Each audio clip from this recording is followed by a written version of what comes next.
The pitch. Strike one. 0-1.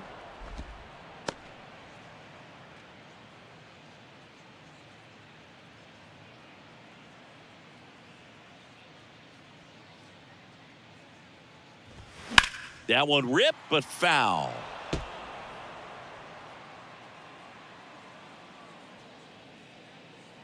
The 0-2. 1 ball, 2 strikes.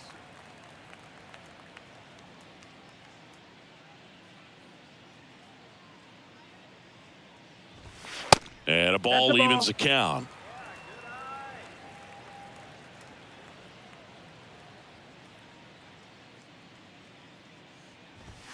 Still 2-2 after the foul ball.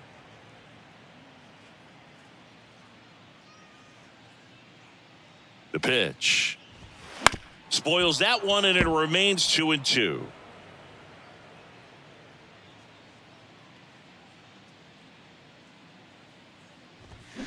Spoils the 2-strike pitch, and he'll see another.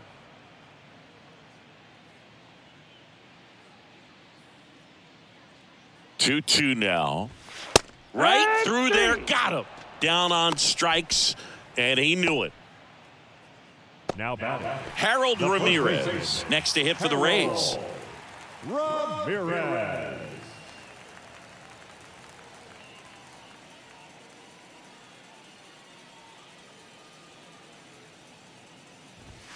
And that misses off the outside edge. Activity in the bullpen for the Dodgers. Victor Gonzalez, the left-hander, is getting that big fastball of his ready to go.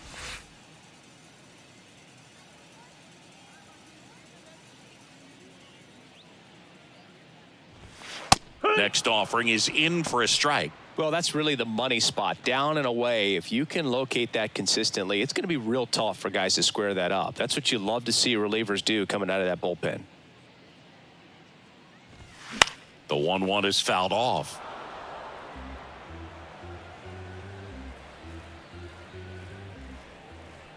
Here's a 1-2. Gets a piece there. We'll do it again.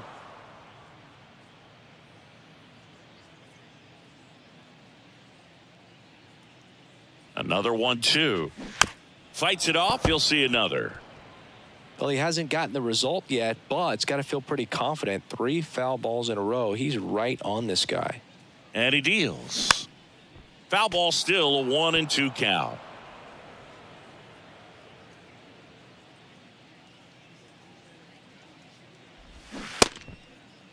Started after it, tried to hold up.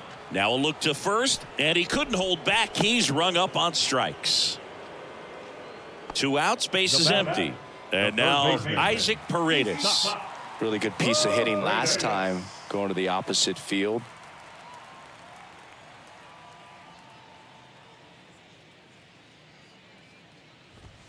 First pitch doesn't find the zone.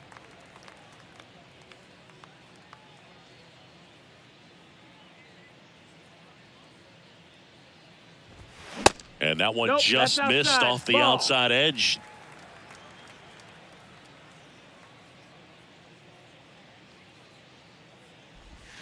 And now 2-1.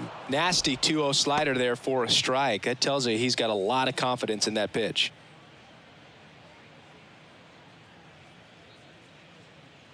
The 2-1. That one missing inside. Josh Lowe next to bat for Tampa.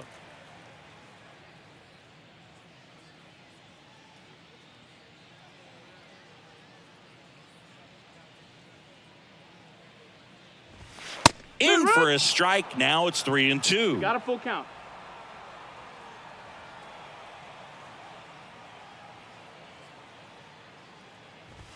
And down on strikes he goes. And it's a 3-up, 3-down inning. Nothing doing for Tampa, but they still lead it 9-2.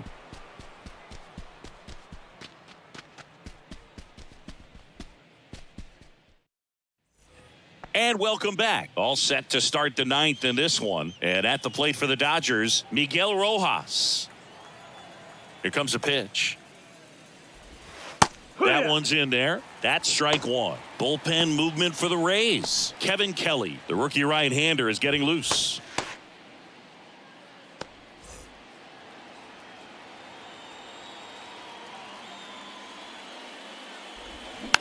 Slow roller to third. Paredes whips it across. Now one gone in the ninth. Good late bite on that slider. Got the hitter out in front, rolled over on it. Exactly what he was supposed to do. So digging in, Trace Thompson.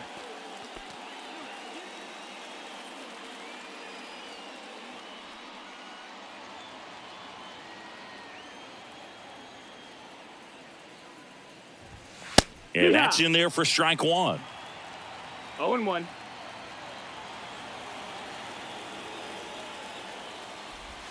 Breaking ball through there for a strike.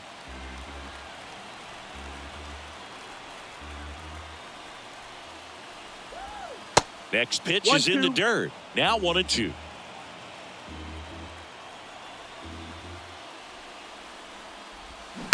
This to third. Paredes tosses across to first. Now only one out remaining. Austin Barnes. And here's the catcher, Austin Barnes.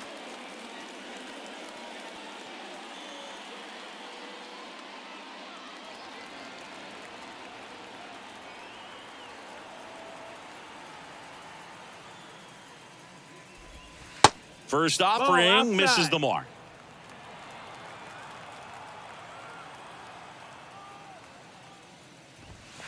Just off the outside part of the plate.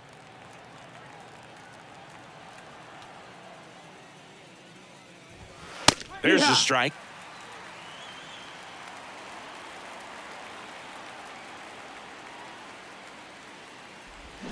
A little out front there as he swings through it.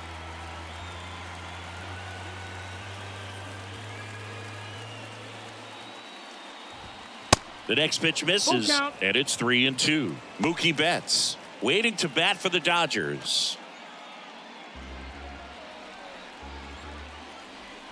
Just one strike away. On the ground to short, Franco. Throw to first, ball game. And the Rays slug their way to a win in this one. Offensive explosion today for these guys. They gave up a few runs, but they had more than enough firepower to turn this one into a blowout. This one ends the final 9-2. For Chris Singleton and our entire crew, I'm John Shambi saying so long from Tampa Bay.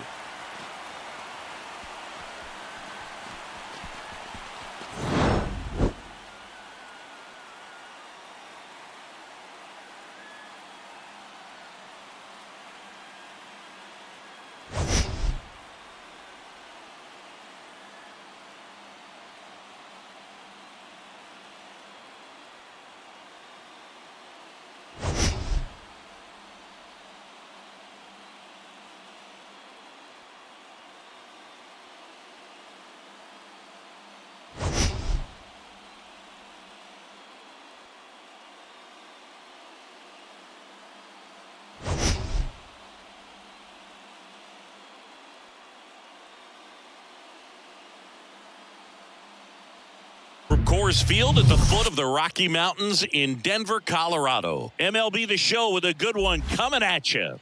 It's the New York Mets going up against the Colorado Rockies. First pitch coming at you right after the break.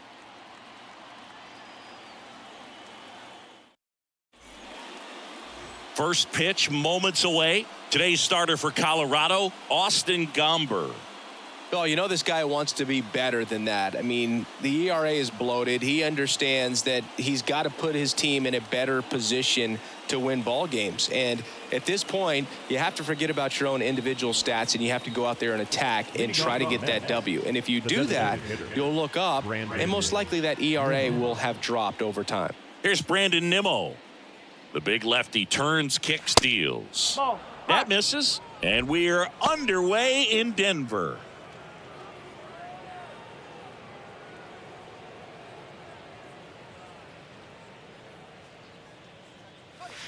Next offering is in for a strike.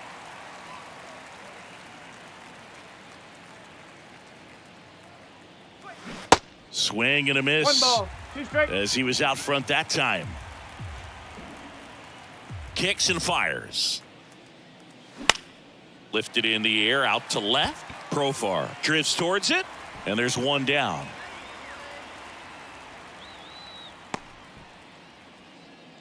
Batting second, the catcher, number 4. Here's the catcher to hit, Francisco Alvarez. Good power, not great in the OBP department.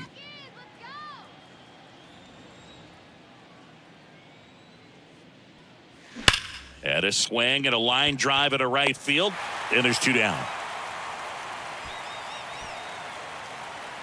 Man, he smoked that fastball. He's all over it. It's just frustrating when you can't get it to fall. Maybe next time up he'll find a hole. Now up to hit, Francisco Lindor.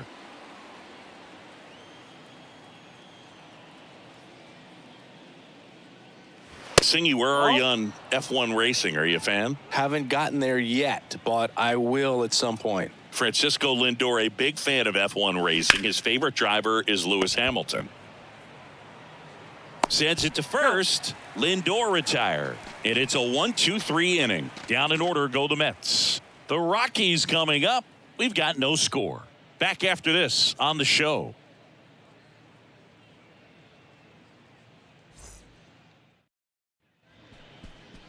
Back here in Denver, today's starting pitcher, Tyler McGill.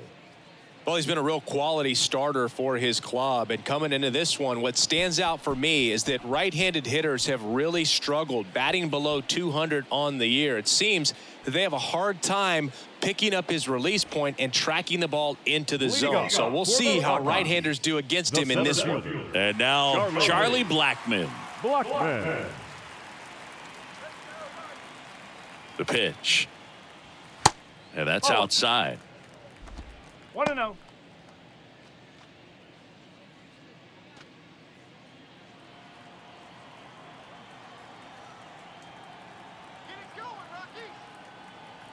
Righty to the plate. You see the velocity 97 with that fastball. Get out of here, man.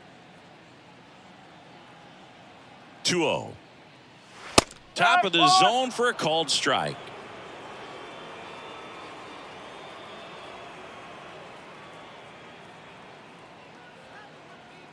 Left-hand batter waits. Pitch misses there. 3-1 now.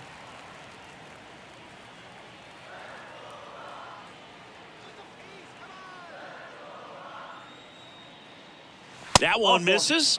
So a leadoff walk. Now, this was a story we were paying attention to before the game. We've seen him give up walks in the past, and it's an issue once again early on. Now batting Jurickson Profar. Sharp grounder. That's through for a base hit. Lead runner holds up. They're at first and second with nobody out. The designated hitter, Chris. Here's Chris Bryant now.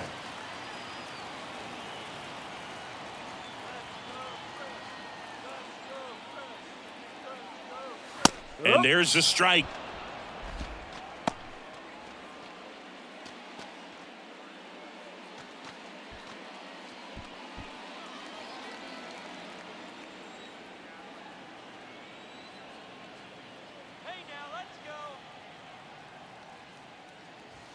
That one is upstairs.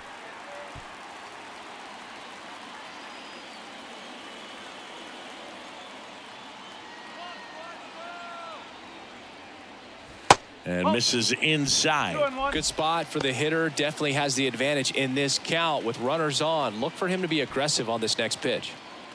No outs. Runners at first and second.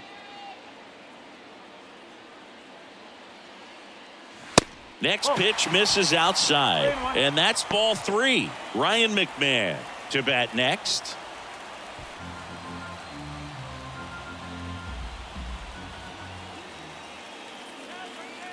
The 3-1. Good plate appearance there. Able to take the walk. So here we go again with the walks. It's been a real struggle finding the zone for him in the past. Now, even if they get out of this jam, these walks add pressure and stress to the entire team. Ryan McMahon steps to the plate. And the first pitch misses for ball 1. 1 ball, no strike.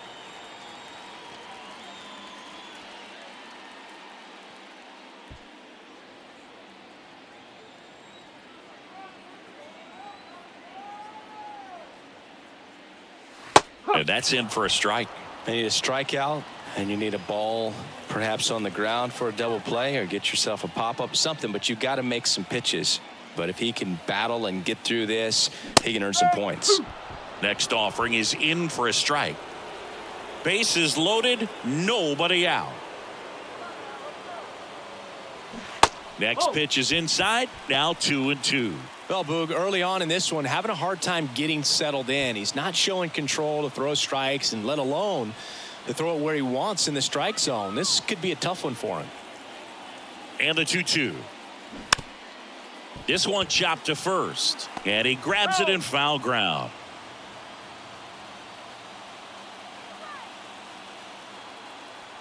Two now. Fights it off. He'll see another.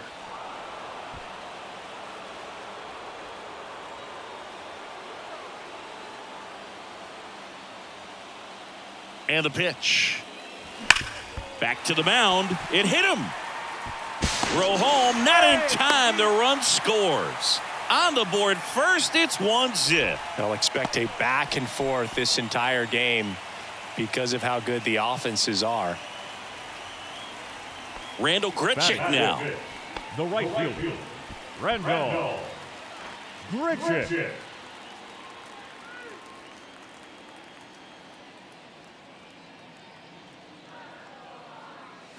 There's a strike. Well, this is a tough situation with the bases loaded, but the healthiest mindset is just try to get outs, one hitter at a time.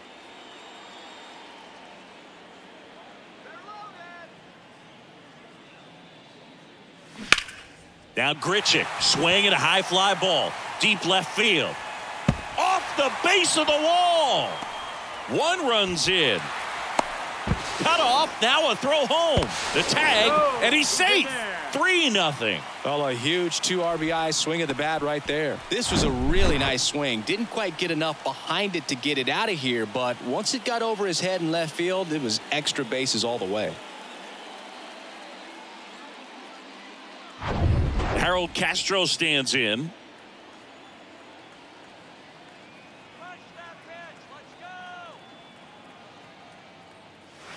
And ball one. Singy, maybe some nerves getting the best of him in the first? Well, it's hard to know exactly if it's nerves or not, but he just doesn't have it right now. Those hitters on the other side, they're going to say it's nerves and use that as a competitive edge to try to jump on him even more. The pitch.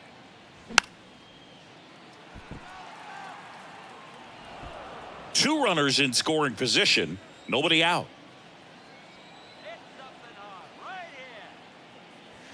Next one is off the plate. 2-1. One strike.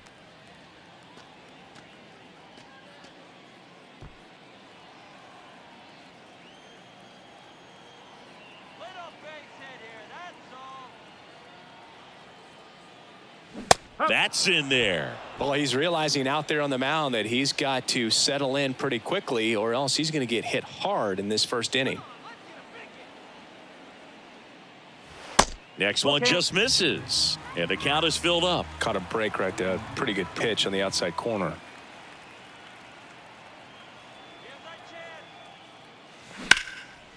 Base hit, left center field.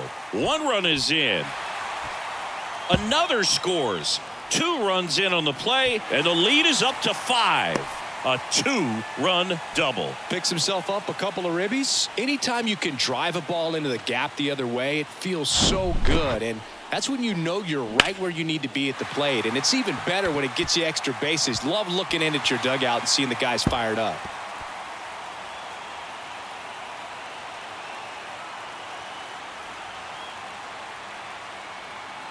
Here comes the skipper, and we're going to see a pitching change in this spot. Tyler McGill out of the game, and he's responsible for the runner on second, so the book isn't closed on him yet. We'll be right back.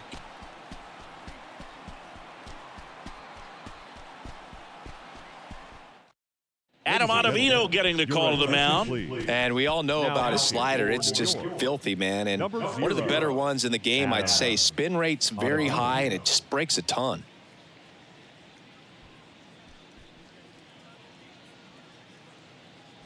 Now here's Nolan Jones.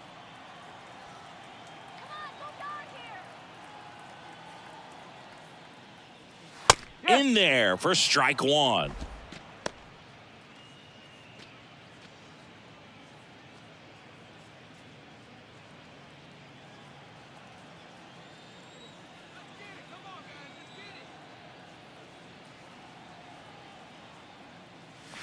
Called strike right there. Out there on the mound, he's setting the tone early with the fastball, 98 miles per hour up on the scoreboard.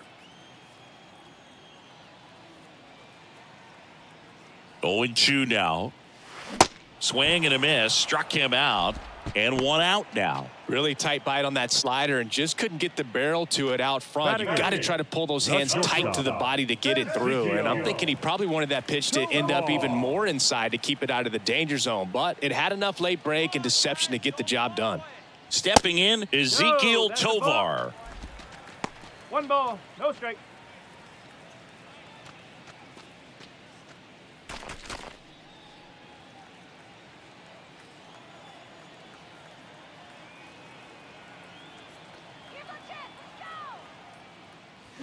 Next offering misses, and that's ball 2.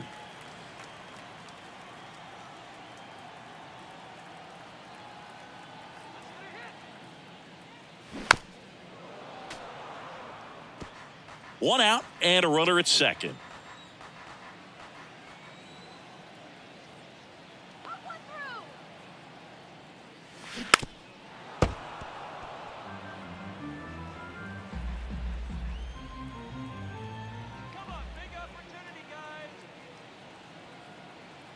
Now all even up.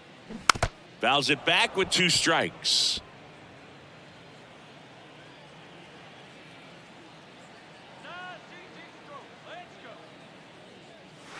The next pitch misses, and it's a full count.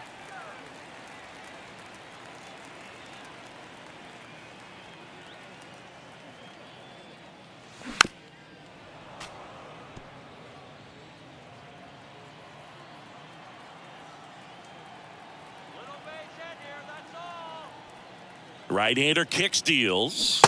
Swing and a miss, struck him out. He's really good hitting the baseball the other way. So credit the pitcher for having him out in front of that pitch. Clearly he had him fooled. So 2 down now, and here is Austin Wins. And he swings and misses at the initial offering.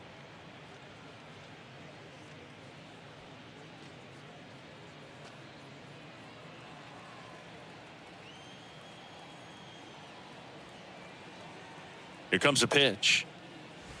Inside, just missed.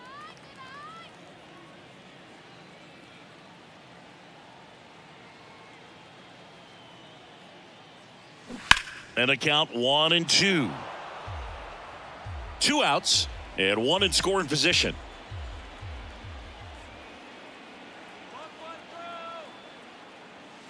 That's outside. It's 2-2. 2 strikes.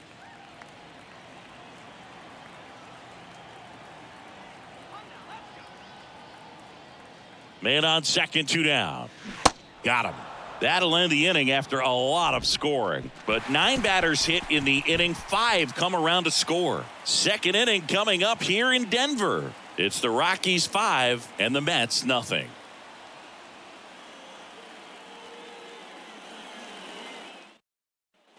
Back here at Coors Field, second inning set to go. And now it's the polar bear, Pete Alonso. He's not going to get cheated up there. No, he's not. He's looking to do damage with every swing he takes. The wind of the pitch.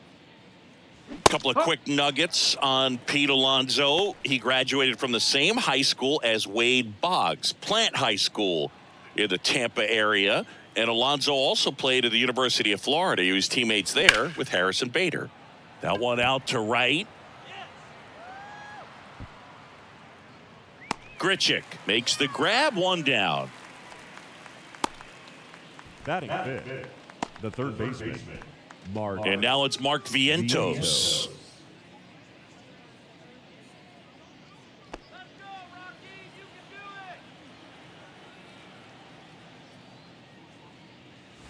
That's in for a strike on the outside corner. 0-1.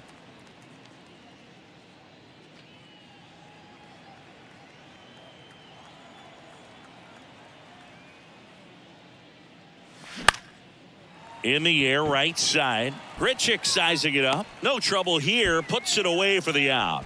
And there's two down. The center fielder, number 6, Starling. 2 outs, base is empty. Here's the veteran outfielder, Starling Marte. Fell off to a great start. He's really cruising out there on the mound. He's got a chance to get through these first 2 innings with under 20 pitches. That could set him up to go deep into this game. He's got it. That is the inning. So no runs, no hits, no errors, and no one left. We go to the bottom of inning number 2. It's the Rockies 5 and the Mets nothing.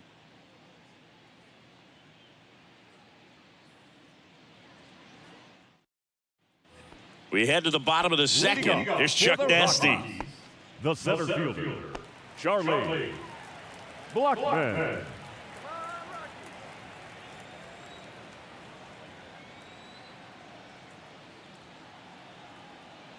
Ottavino back to work. That's off the mark, and that is ball 1.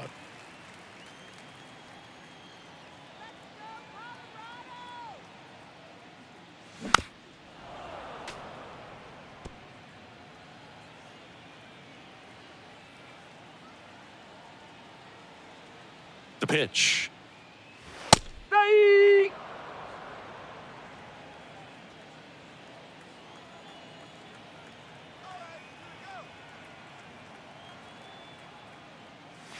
Check swing, no appeal.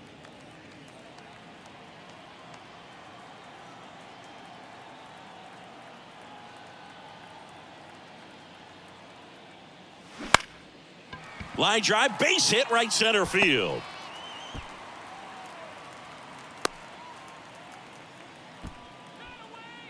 The left fielder, number 10, Jerickson. And at first, Jerickson Profar will hit next. 1 for 1 with a single and a run scored so far. Look out for the double play.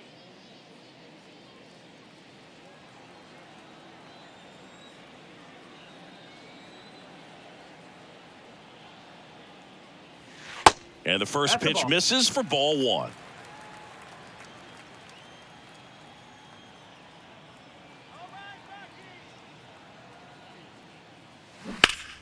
That one fouled off. Runner at first with no outs here.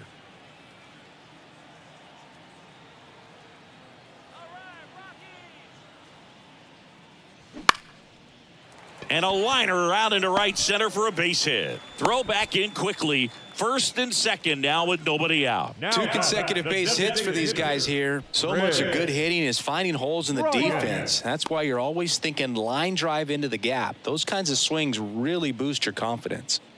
And next is the designated hitter, Chris Bryant. He walked and came around to score his first time up.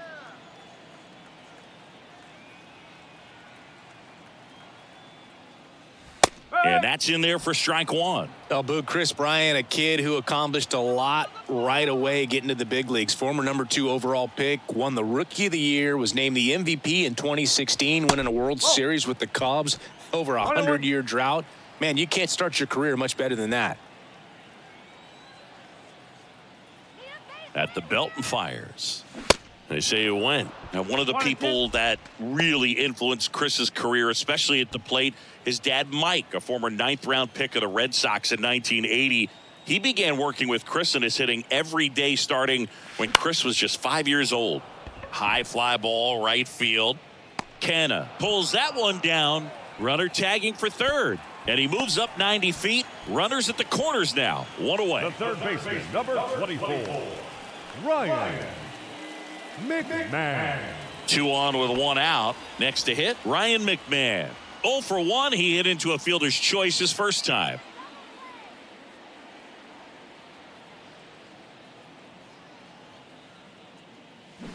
That one pulled foul. Runners are at the corners. 1 away. Nice easy throw. Let's go. Swing and a high fly ball out there towards left field. Pham moving under this one. Makes the grab. Runner tags from third. The throw's offline. He's safe. It's 6-0. In that situation, you're looking to get something up in the zone that you can put in the air. Worst case scenario, a sacrifice fly to drive in that runner from third. Up next, Randall Grichuk digging in for the Rockies. Randall Grichuk.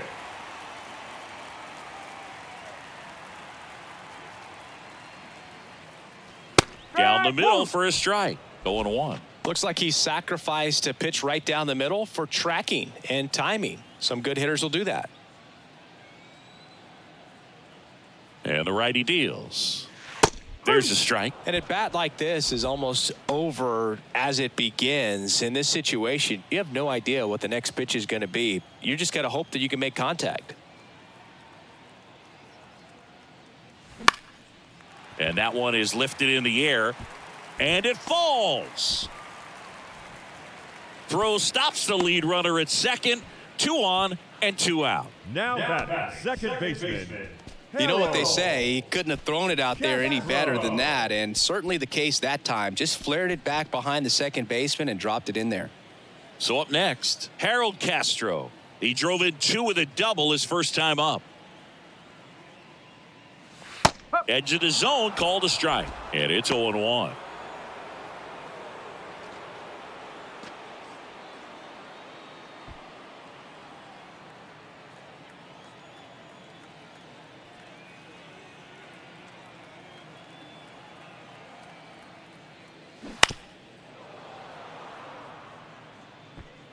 Two outs, couple of base runners at first and second.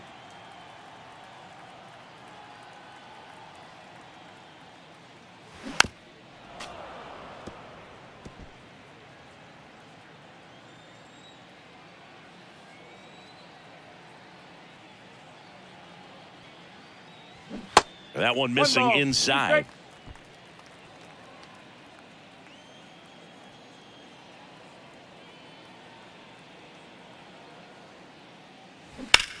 Now that's smacked to right center. Marte brings it in with a nice run and grab. 2 men left stranded, but they do push across one. We head on now to the top of the third. It's the Rockies 6 and the Mets nothing.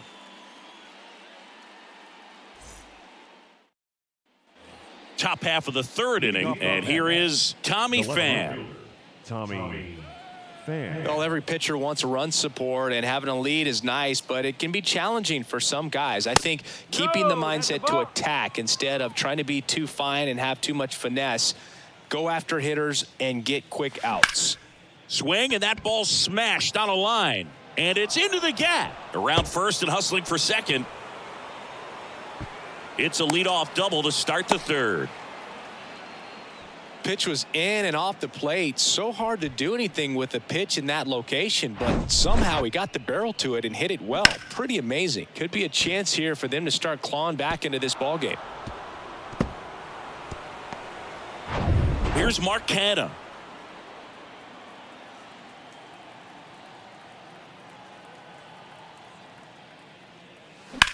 In the air, right field.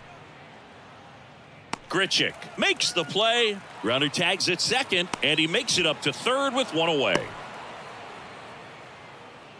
Batting 9, the second baseman, Eduardo Escobar. Eduardo Escobar, El Caballo up to hit. A switch hitter batting right.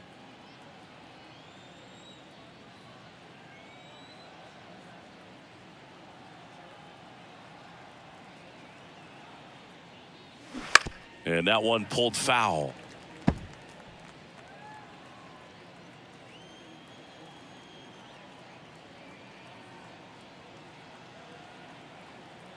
The 0-1. Good eye right there. Runner on at third, one gone.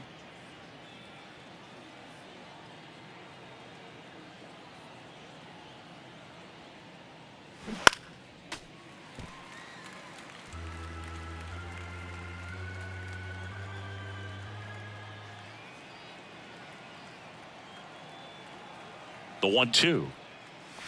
And that one almost got him. Straighten him up a little bit.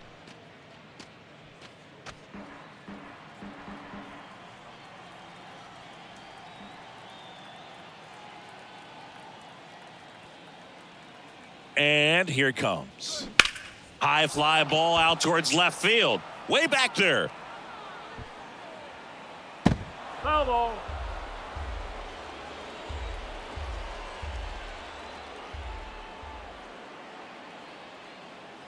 And a pitch. High fly ball down the left field line. Profar going back on this one. Dives, but it falls. And now it looks like extra bases. Tovar relay to third. The tag, and he's out trying for 3. But a run does come in to score. The times that these guys take infield before ball games, they work on this play right here. And when it comes together perfectly, nice throw to the cutoff man, relay to third. You feel pretty good about cutting that guy off and keeping him from getting a triple and getting it out. Nimmo stands in here, leaves that one off the inside. He's 0 for 1. Nimmo, in his 7th season, hitting leadoff in today's game. And he's one of the few players in Major League Baseball born in the state of Wyoming. And it's even up. Man, he really sells the changeup with that arm action. Next pitch is outside. 2 outs. And strike 2.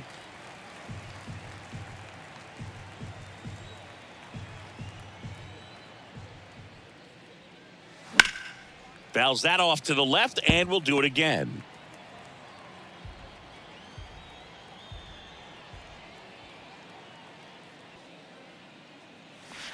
And a good eye there. Really good take, especially with 2 strikes. Line drive and foul ball.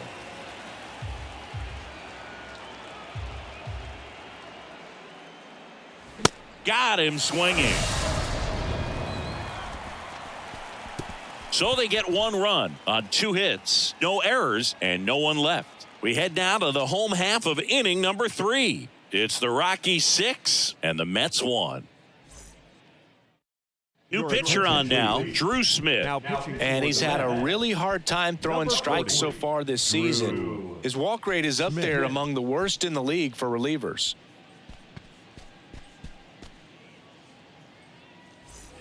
So in now for Colorado, Nolan Jones.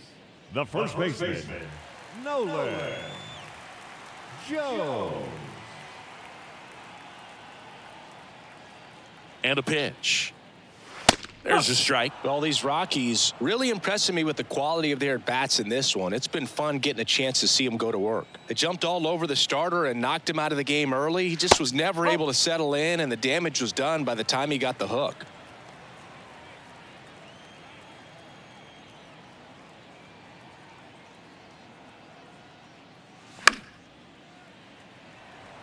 I mean, when you're chasing the opposing starter in the first inning or 2, that's just such a tone setter for the game, and it puts the other team back on their heels, and it instills a lot of confidence in your lineup from top to bottom.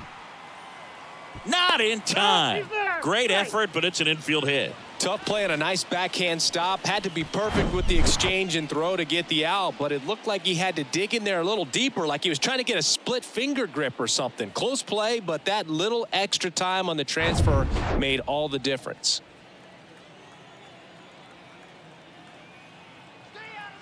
Next to hit, Ezequiel Tovar. Well struck left field. And it slams off the bottom of the wall. Throw cut off to second. Not going to get him. He's in there. Didn't take long to get a result for that at bat. Just a solid swing right there. Caught it out front and ripped it into the outfield for the base hit. Those always feel great.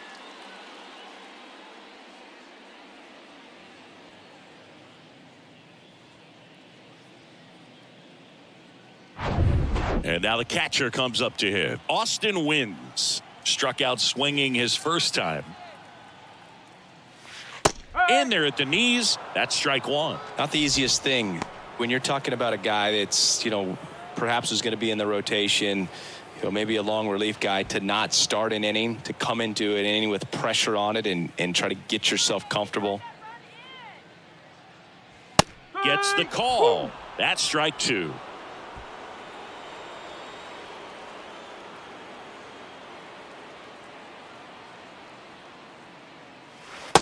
outside.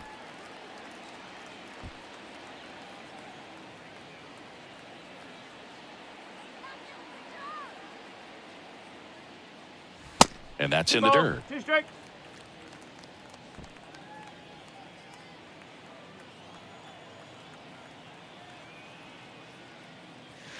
Got him looking.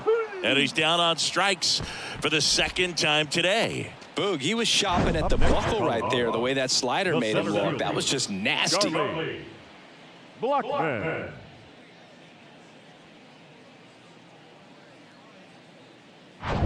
So the Rockies lineup turns over. Charlie Blackman digging in for the Rockies. First pitch doesn't find the zone.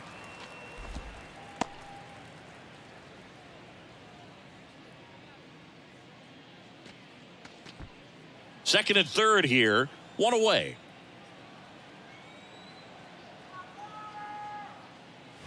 Next offering is in for a strike.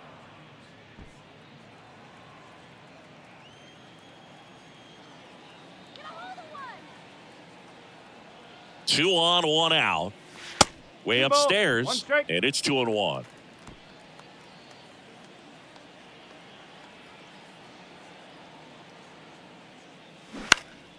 Right field, down the line, and that one slices foul.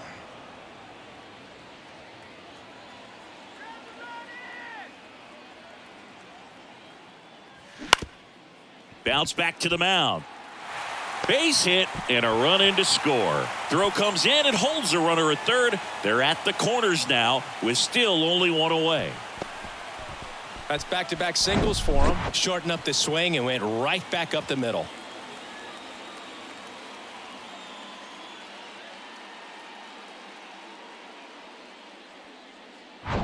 Runners on the corners with one gone. And now here is Jurickson Profar. Pitch misses inside. Ball one.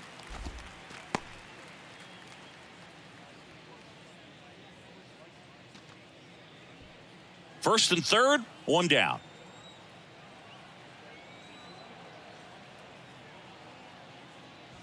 In for a strike, and it's 1-1.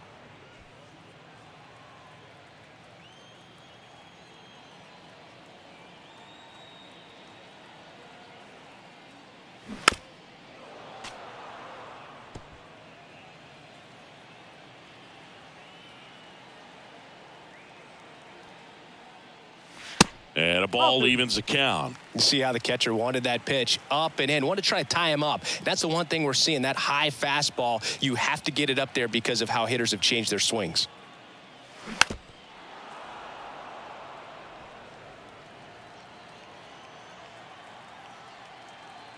Two. Ground ball left side, and it goes just foul.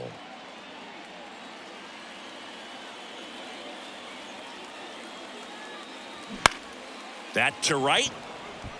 Canna moving under it. Brings it in. Runner tagging from third.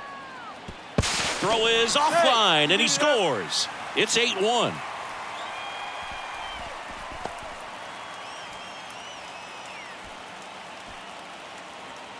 Chris Bryant gets a chance to hit here. Bryant goes 6 feet 5 inches, 230 pounds, and he's usually in the outfield. Today, he's the DH.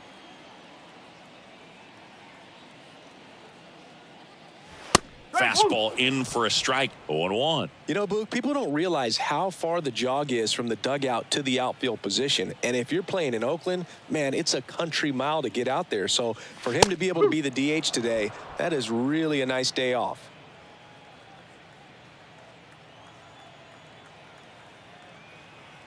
And the right-hander deals. In the air, out towards left center, and no one can get there. Blackman coming home. He scores, and it's an 8-run lead. Well done. Drives in the run. Got a good pitch to drive. Stayed short with his bat path to the ball and caught it out front. And he stayed long in his follow through. That's how you split the gap. And that's pretty much a double every time. Ryan McMahon, the next to hit. He's 0 for 1.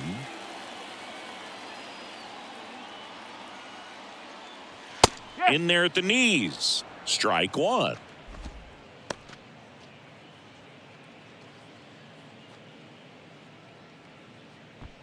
Runner at second, 2 down.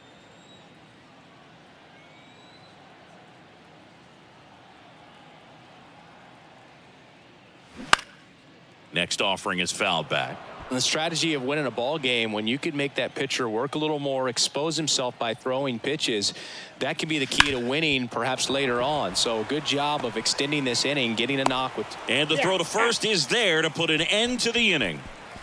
3 runs on 4 hits, no errors, and 1 left on. On to inning number 4. It's the Rockies 9 and the Mets 1.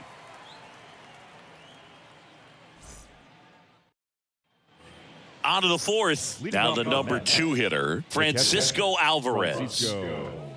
Plenty of offense in this one, Singy. I guess you'd say kind of what we expected, though. Well, this was a game, looking at the pitching matchup, where you expected offense to score, and not as lopsided as this. But, yeah, you definitely expected to see some offense coming up. The shortstop. And now it's Frankie Lindor. 0 for 1. He grounded out in his first at bat.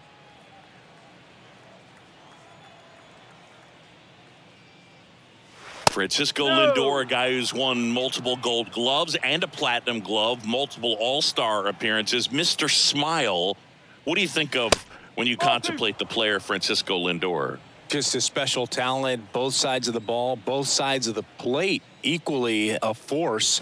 And one thing about Francisco Lindor, you talk about that smile, he's also got some good sense. If I'm a catcher, love it when he comes to the plate because he's got all kinds of different colognes that he wears and sometimes mixes them. Next pitch is outside. Here's an opportunity to do some damage and perhaps unlock this offense. 3-1 count, be ready to turn on a fastball. 3-1, and he couldn't come up with it. Speaking of walks, did you see anything special during your walk into the ballpark today? I know you like to take in all the surroundings.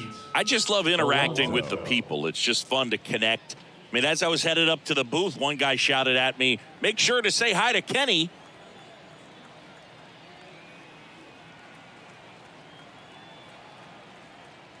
Alonso stands in now and watches strike 1.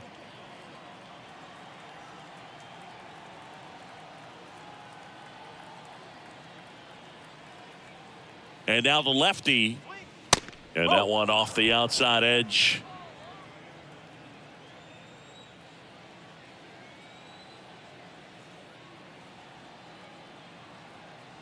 One now. Alonso checks his swing. Now an appeal to first. Didn't go.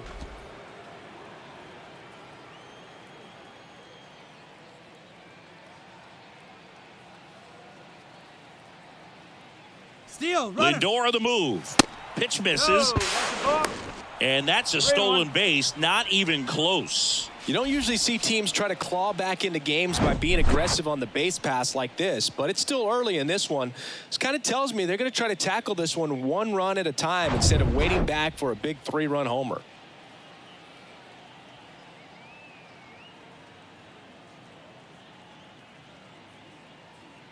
The pitch. And a pop-up right side, foul territory. And that takes care of Alonso. 2 down. Now batting, the third baseman, Mark Vientos now at the plate.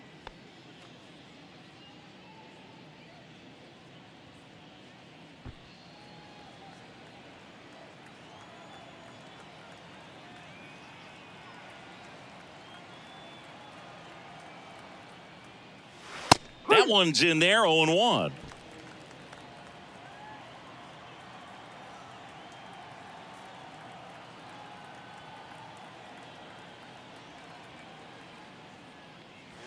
There's a strike. All right, now he may have not liked either of those first 2 pitches or agreed with the umpire's calls, but at this point, he's going to have to bear down and be ready to hit anything close to the zone. 0-2 now. Back foot slider struck him out. Mets leave one. They trail it big. It's 9-1.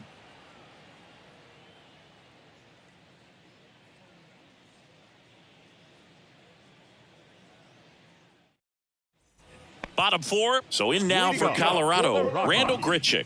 The right fielder, Randall Grichuk.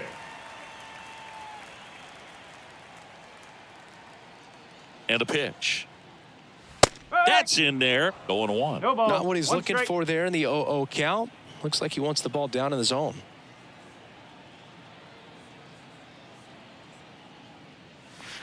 Next pitch inside, and the count is 1-1.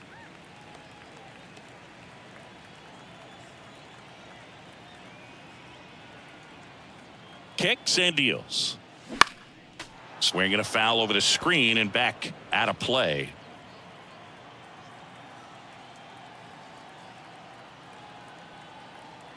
Kicks and fires. Oh.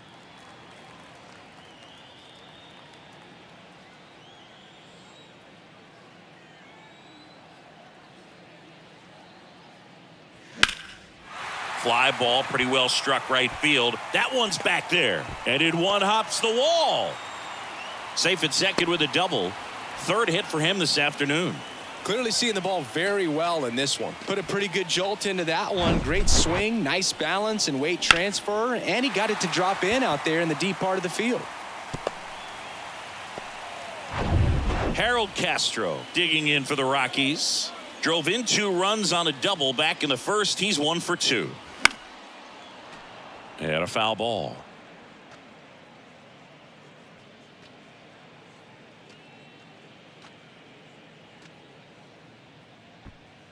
No outs. Runner on second.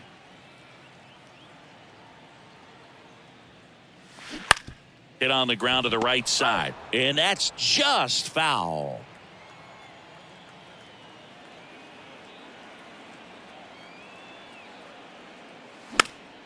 Gets a piece and stays alive.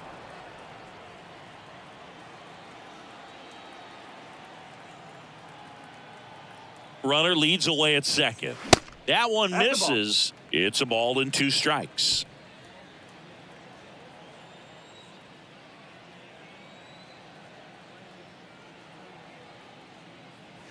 Inside, just missed. It's a good take.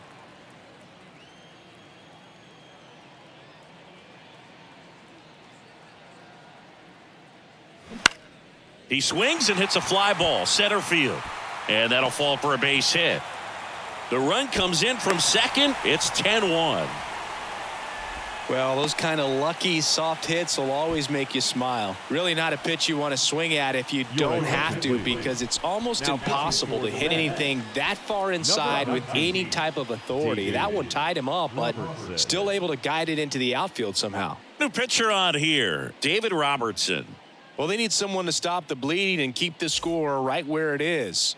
Seems like a tough task today with the way this lineup is swinging it. And now Nolan Jones. Pitch misses, and that's ball 1.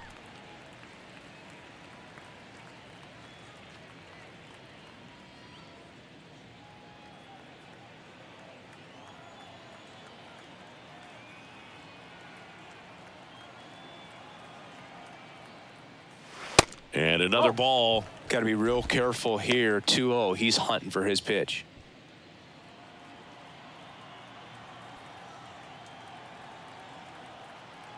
Two and 0 to count. Here it comes. There's a strike. Nobody out. Runner at first.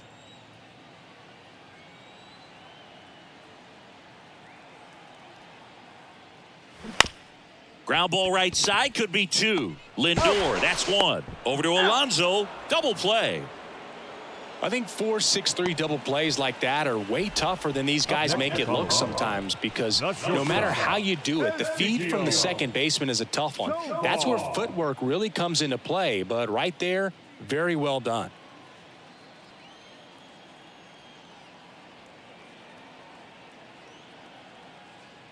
Tovar in the box again, takes a strike.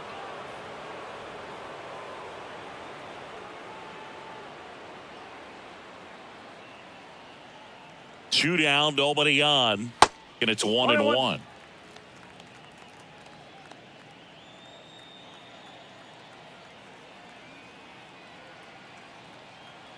Right-handed reliever.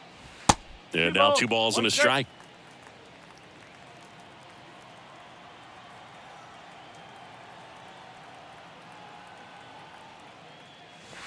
And that's outside. First pitch strike from the pitcher, but then no panic at all by the hitter. Very patient, showing good discipline. Now he's in the driver's seat with the 3-1 count.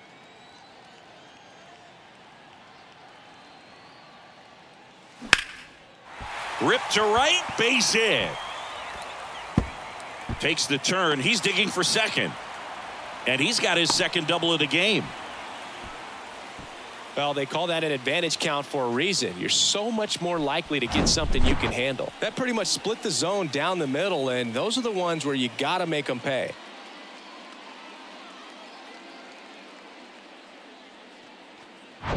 Man at second here with 2 away. Austin wins. Digs in now.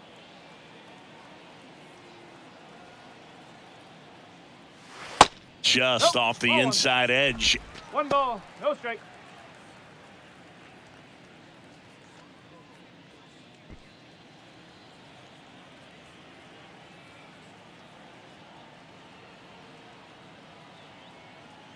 And the 1-0.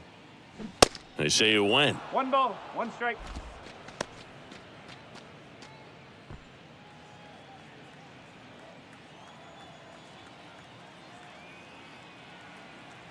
Righty delivers. That one way outside. And that's ball 2.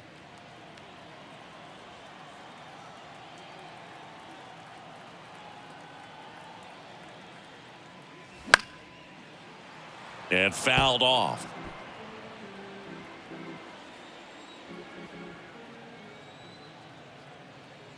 The pitch. Foul ball, another 2-2 upcoming.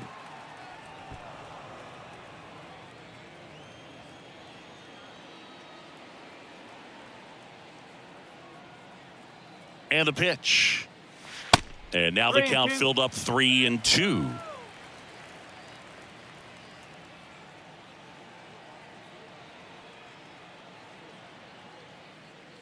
And that's ball 4. Boog, do you think you could draw a walk in the bigs if we gave you enough at bats? Oh, that's a good question. I think that if they gave the pitcher a false scouting report on me, yes, I think I could draw a walk.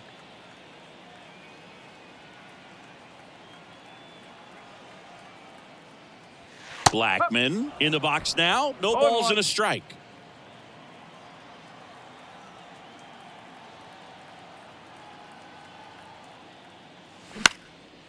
Popped up. Puts the squeeze on that one, and that'll end the inning. 1 run in the inning, but they leave 2. We played 4. It's the Rockies 10 and the Mets 1.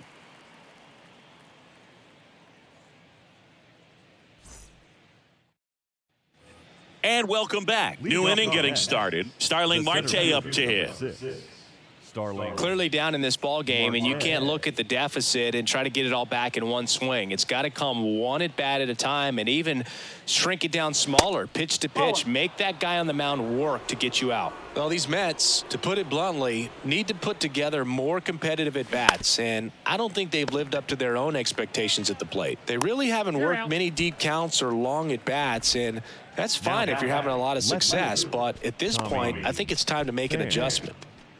Here's Tommy Pham. 1 for 1 with a double and a run scored. Pretty good job on the mound in this one, Singy. It feels like we've seen a lot of off-balance swings. Yeah, with just 1 free pass, and obviously he's not a big strikeout guy, but he gets soft contact and he gets outs. That's off the mark, and the count even 1-1.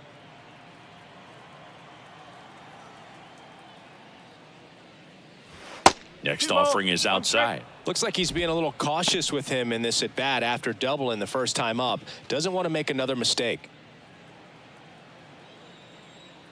The wind of the pitch.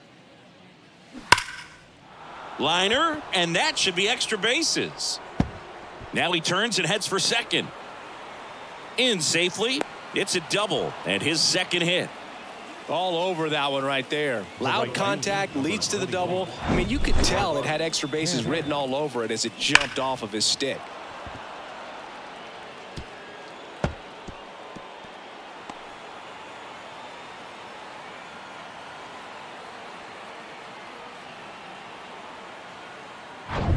Man at second with one away. And now Mark Canha.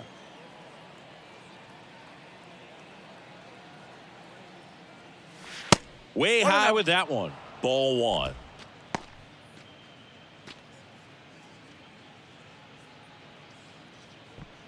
Runner at second here, one gone.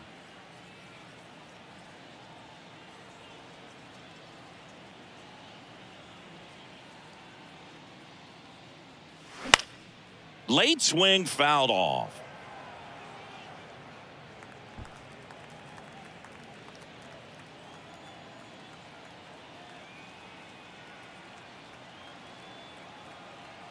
The lefty ready and a 1-1. Outside corner for a strike. So far, all we've seen in this at bat are fastballs. Look for him to slow it down right here ahead in the count.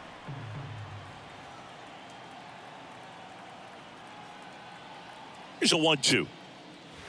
And that one is inside.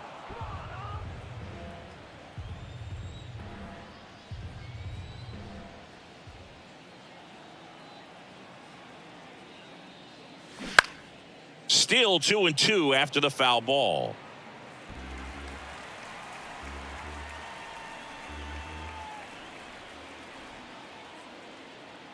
The pitch. Spoils that one, and it remains 2-2.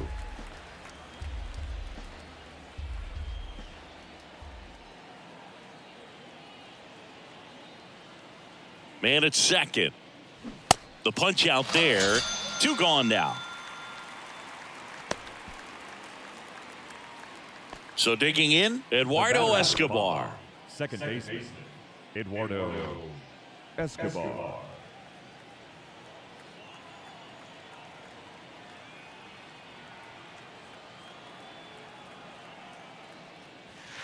And the first offering is not close.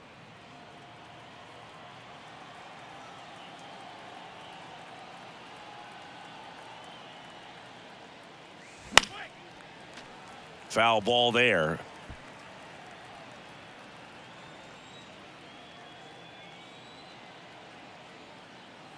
Here's a 1-1.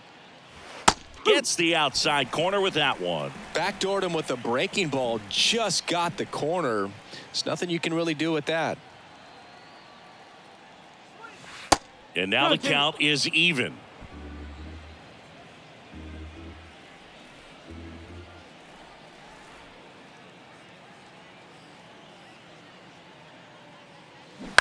In the air to left center. Profar under it. Makes the catch.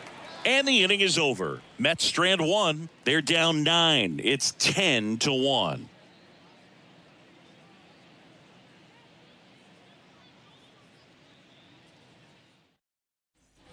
Back here at the ballpark. Now it's the switch hitting outfielder, Jurickson Profar.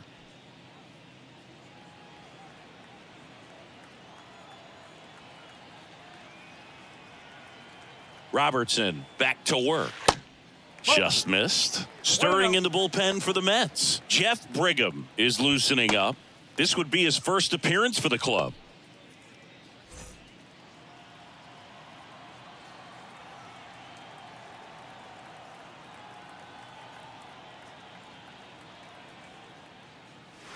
There's a strike.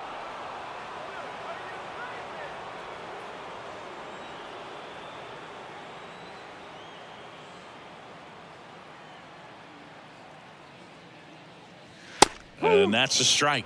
Well, it looks like he's wanting to work the upper part of the strike zone. What does that mean? Top hand better be working for the hitters. Adjust that side a little bit. Give yourself a chance to hit.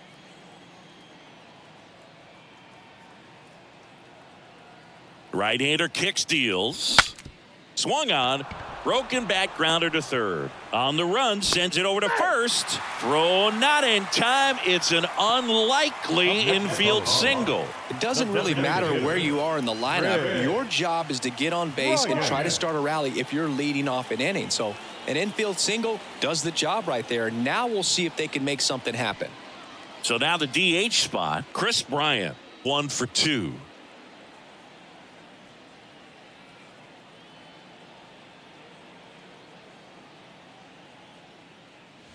Just missed. Robertson, he's one of those guys who uses the cut fastball as his primary offering, and when it's on, it can induce a lot of weak contact. Next pitch misses inside, and the count is 2-0.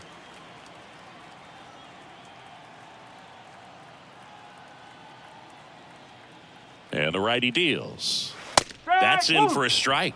And the late movement on the cutter is really what makes it so effective, because as a hitter, you make a decision whether you're going to swing or take a pitch before it actually gets into the zone. So that late movement causes it to miss the barrel of the bat, sometimes miss the bat entirely.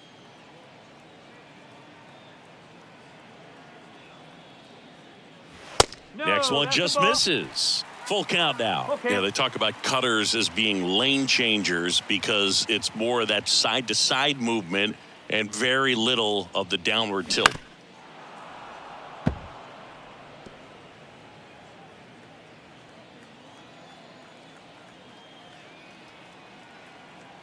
Three-two. And down on strikes he goes. And that's the first out in the bottom of the fifth. This guy will throw any pitch in any count. 3-2. He goes off speed, gets the out. McMahon. So here's the cleanup hitter, Ryan McMahon.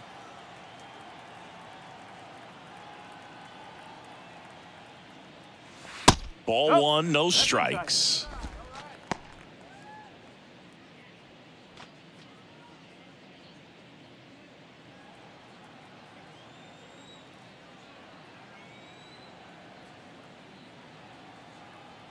The 1-0. On a line out towards center. Marte flashes the leather on the run and catch.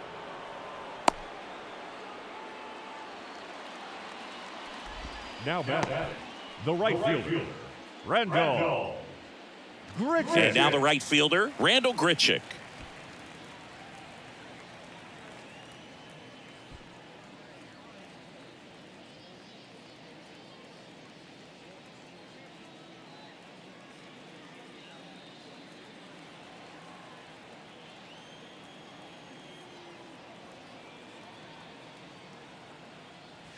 First offering, and it just misses. 1 ball, no strike.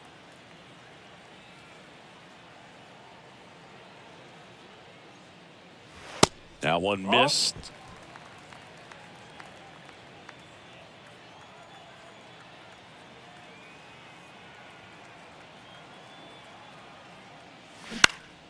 Now a high fly ball out to left center. Pham should have this one. He's there. He's got it. And that ends the inning. So one left for Colorado, but they maintain their 10-1 lead.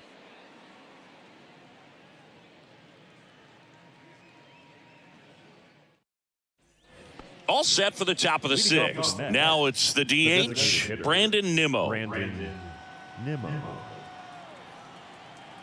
The Y to kick the pitch. Ball one, no strikes.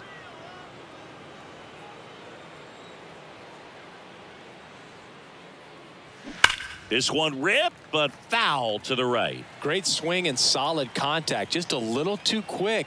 He's got to stay back a little longer. Bounce to the right.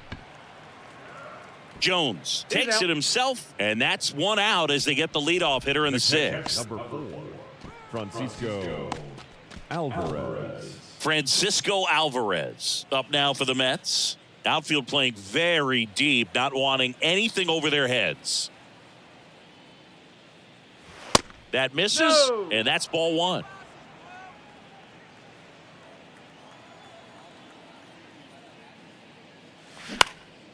Swing at a ball lifted to center field. Blackman grabs it on the run. Now batting, shortstop, Francisco. 2 outs, base is empty. Stepping in is the switch hitting shortstop, Francisco Lindor. Lindor, in his 8th season, a member of the 1,000 hit club, and he was born in Puerto Rico. That pitch gets the inside corner, and it's 0-1.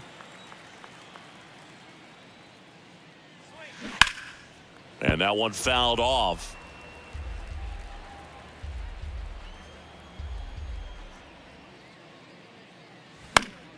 Gets a piece there. We'll do it again. Here comes a pitch. Off the mark there. And the count 1-2.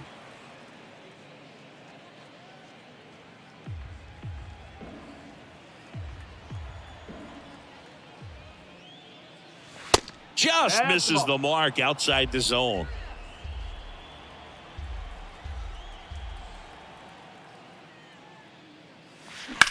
In the air, right field, pretty well struck. That one's got a chance, and it's out of here. He blasts one out to right. Home run number 10 on the year. It's 10-2.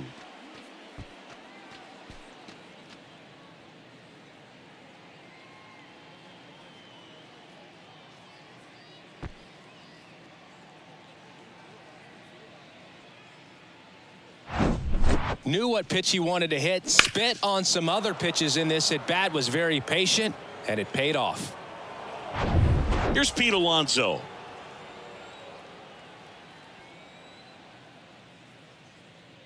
They've got a potent lineup, and when you think about teams capable of rallying from this kind of deficit, they're right at the top of the list.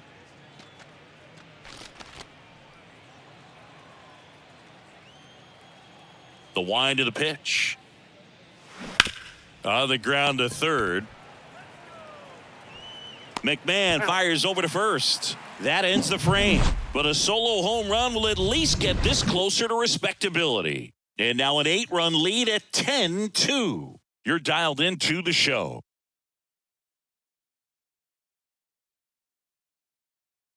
Back now for the bottom of the 6th, and there's a new pitcher on the mound, Jeff Brigham. I think it's got to be a little tough coming in out of the pen when your guys are trailing so big on the scoreboard. Just doesn't have the same intensity to it, but he's got to find a way because these batters count the same for his stats, obviously, regardless of the score. The second baseman, Harold Castro digging in for the Rockies. The wind and the pitch.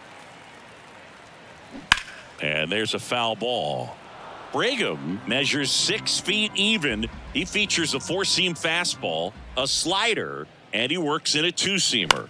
That one pushed to the left and foul. And here it comes. Checks his swing. Appeal down to third. No swing. He held up. Patrick Johnson with the call there.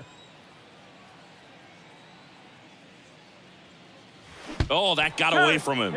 And he's going to reach on a hit by pitch to lead off the inning.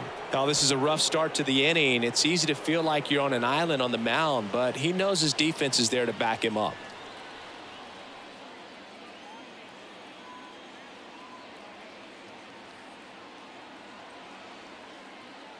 Jones in the box now as he leaves that one up high.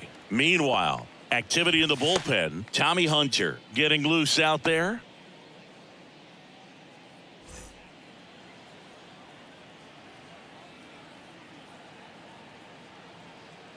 The 1-0. Now 1-1. 1-1.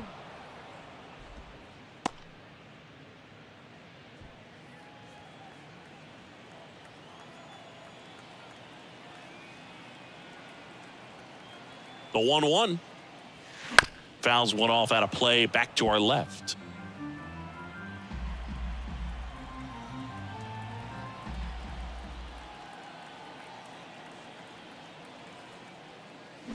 Swing and a miss. Got him to go up the ladder for the K. Typically that high fastball, if it's close to the top of the strike zone, a hitter, if he's prepared for it, can get to it. But that one just had that little jump at the end, which indicates there's a good spin rate on it, and it didn't decrease in velocity as that hitter's internal clock would expect it to, and that's why you see the swing and miss. Tovar, the next to hit, takes outside.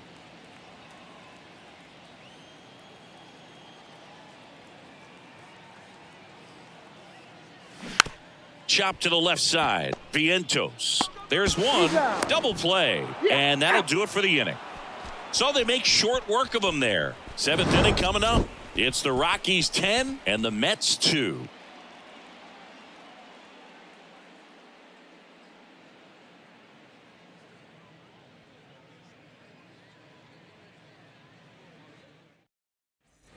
Back here in Denver, we go to the top of the 7th. Now the third baseman, Mark Vientos.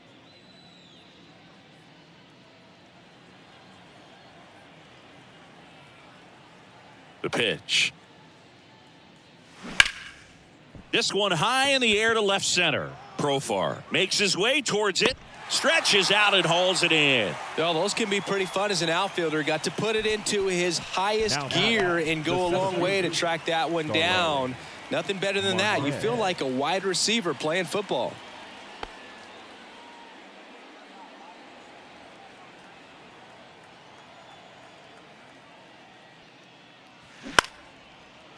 Line drive, base hit.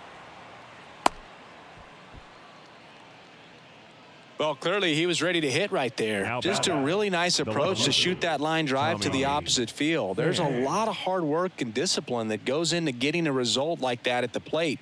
Doesn't come naturally for most hitters. One gone, runner at first. Tommy Pham getting ready to hit. There's a strike.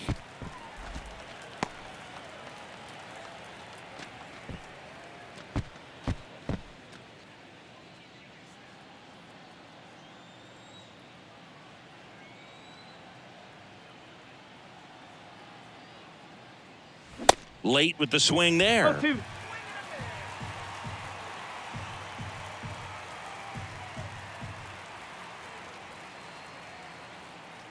The pitch. Caught him looking for the K. Well, I think that's a case of overthinking right there. He got 3 straight fastballs looking in the 0-2 count just to pour it back.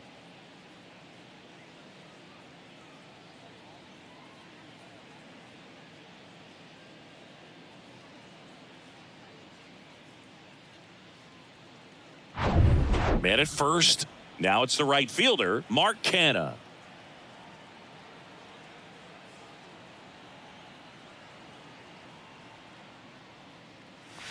And the first pitch misses for ball 1.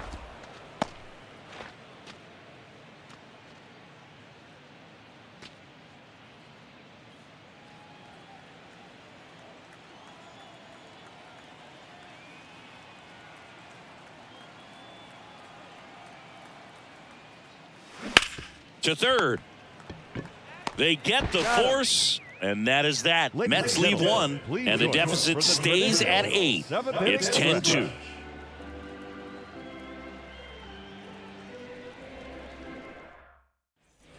Welcome back, and here's the catcher, Austin Wins.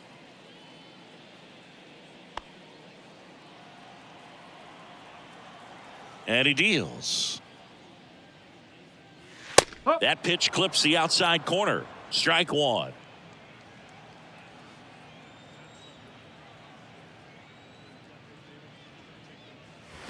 Late on that fastball. 0-2.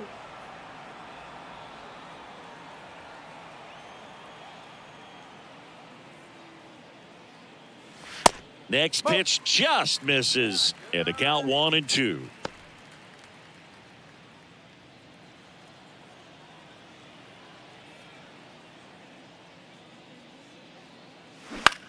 Swing and a ball hit out towards left center field. Marte hauls it in, and there's one away. Up next for Colorado, the center fielder, Charlie. Now it's Charlie Blackmon.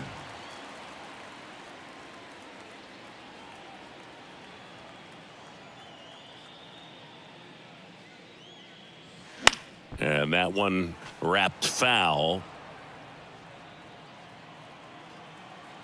One down, base is empty.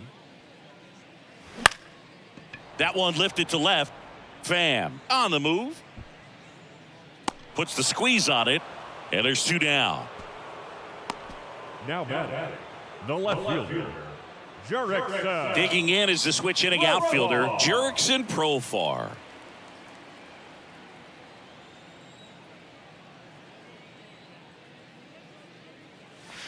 First offering misses the mark.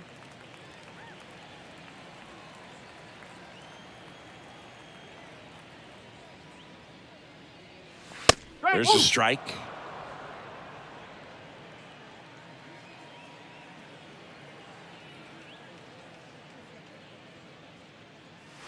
Next pitch misses. 2-1.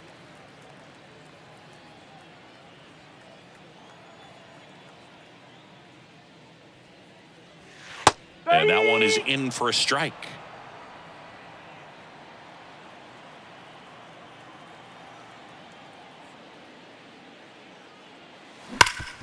And he grounds one back up the middle. 3 up, 3 down, inning over. 1, 2, 3 go the Rockies. And the lead stays at 8. It's 10-2.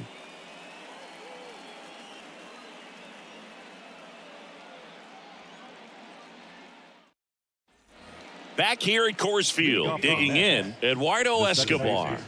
Eduardo Escobar.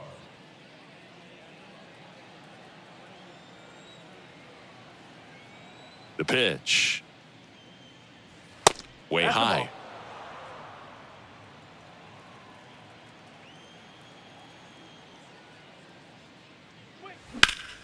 Fouled off down the right side.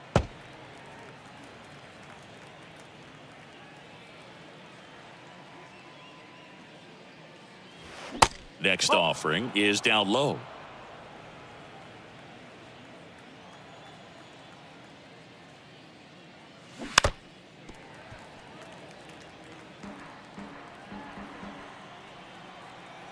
And a pitch. That one drifts inside. 2 strikes.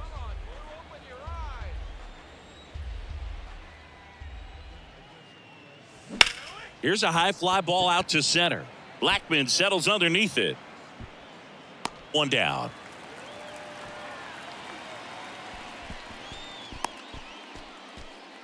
The batter, number 9. Designated So up next, Brandon Nimmo. Nimmo.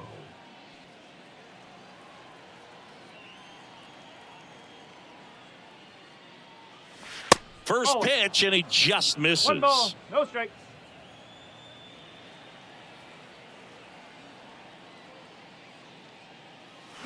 And a foul ball.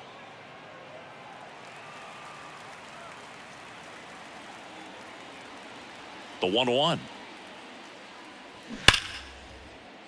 And a base hit into right. Around first, heading for 2. Round second, digging for third. The relay, not in time. He's safe.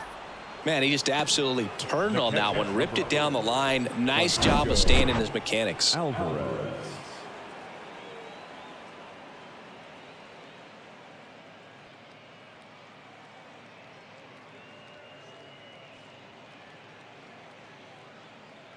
Manager out of the dugout now, and he'll make a move to dip into the Rockies bullpen. Austin Gomber won't go any further, and a nice effort out of him, no doubt. New arm coming on. We'll be back for that in a moment.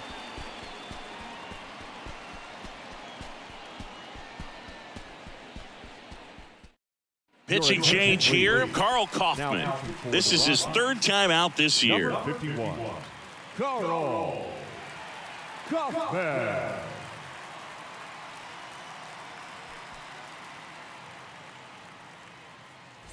So 1 gone with a runner at third. Francisco Alvarez up now for the Mets. Lays out. He's got it. Gathers and throws, and they get the out. Cat-like reflexes on that one. Makes the dive, has to get up. Clean exchange to throw a strike across the diamond. And what a tremendous play.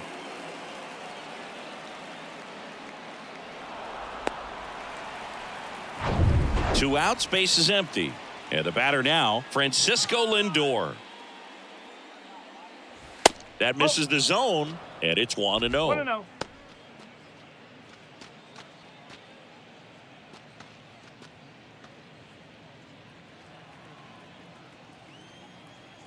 2 outs. No, that's Stirring in the Colorado bullpen, Brent Suter, the left-handed reliever, appears to be getting loose.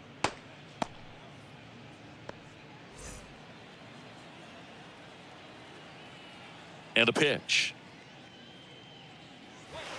Now 3-0.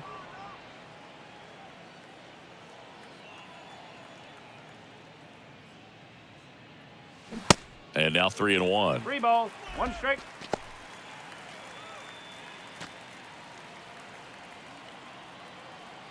Three one is on the way.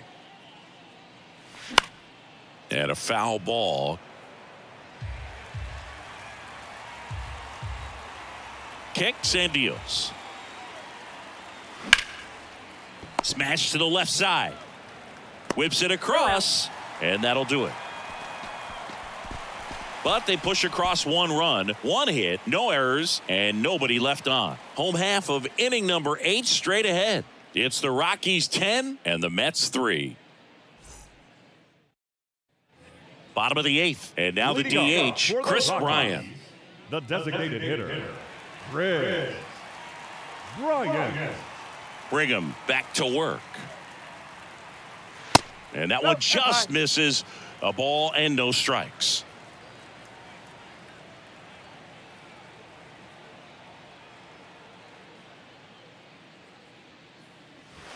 And there's a ball. He hasn't wanted to challenge him. Both of those pitches off the plate away. Don't expect anything down the heart of the plate. You may just have to be patient and take your walk here. The wind to kick the 2-0. That clips the corner.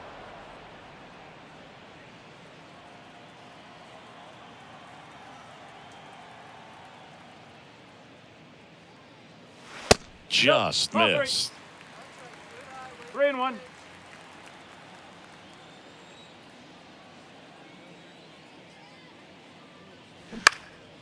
In the air, out towards left center. Coming on is Pham to make the play, and there's one away. The third baseman, number 24. Ryan. So digging in, Ryan McMahon. Man. And when you talk about elite defensive third baseman, this guy is at the top of the list.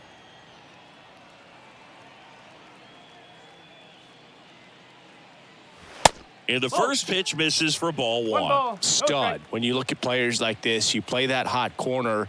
Got to be pretty courageous over there with the way balls come off the bat. That's the kind of guy that every year you expect. Can't field it cleanly. Throw to first. Gets him. Good job to stay with it there for the second out. Number 15. Randall Grichuk.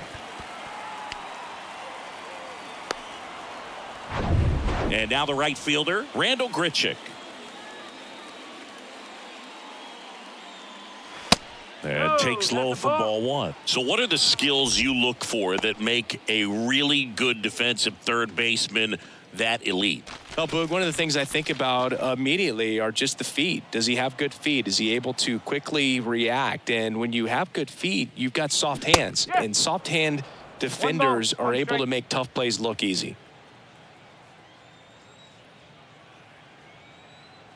The 1-1. Lace to right center, base hit. Around first and hustling for second. That's a double, and he's got a 4-hit day. Such an impressive performance out of him in this one. His 3rd hit for extra bases. Just a cookie down the middle. I mean, those are the ones you dream about. Ones in the cage, you're just hoping you get in the ball game. Right down the middle, not a whole lot of velocity, right on top of it. Next for Colorado, Harold Castro.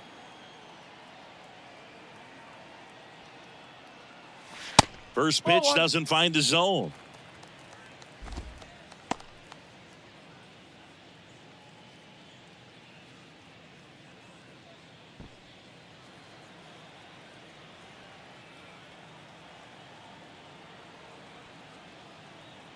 Righty to the plate.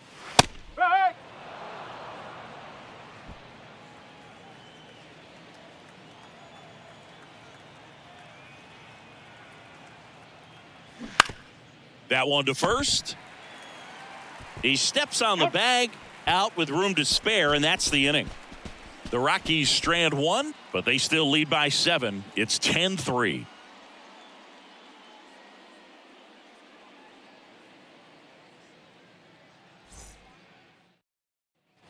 We go to the 9th, and stepping in for New York, Pete Alonso. Pete Alonso. And the pitch. Kaufman. In his rookie season, he features a four-seam fastball, a curve, a changeup, and he works in a two-seamer.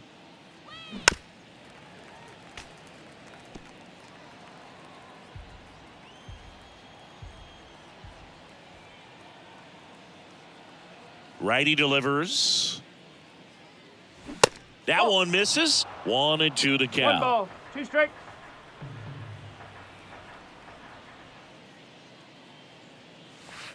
Good eye right there. 2-2 now.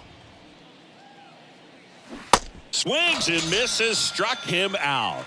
Bogey just ran out of patience there. He took a couple of pitches to even that count up at 2 balls and 2 strikes, but that time chased outside the zone. Here's the third baseman, Mark Vientos.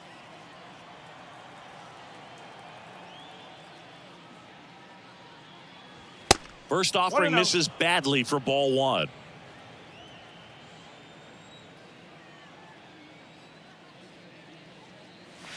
That's a little bit low.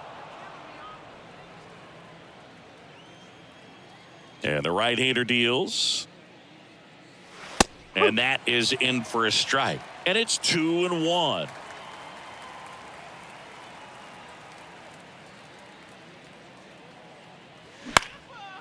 Next offering popped in the air, right field. Grichuk makes the grab. 2 down.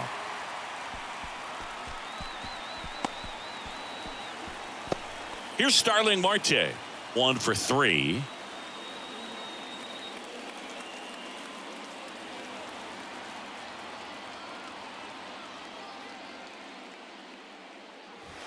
And that's down and away.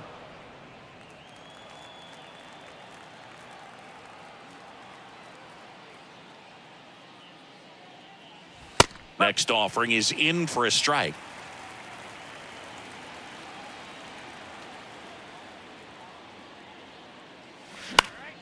The 1-1 is fouled off. Here's a 1-2. And a swing and a miss, and that is the ball game. Well, this team was ready from the first pitch of the ball game. Swinging the bats, scoring runs, just very aggressive. I feel like they set the tone, and that tone created a momentum that took them all the way to the finish line. Nice win today. Final score here today, 10-3. For Chris Singleton and our entire crew here at MLB The Show, thanks for stopping by. I'm John Shambi. Talk to you soon.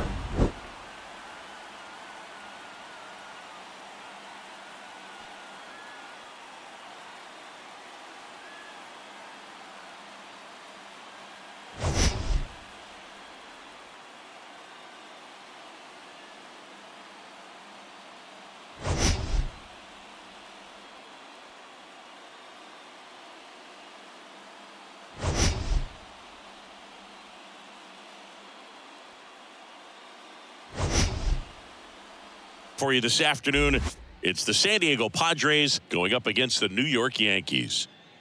First pitch coming your way next.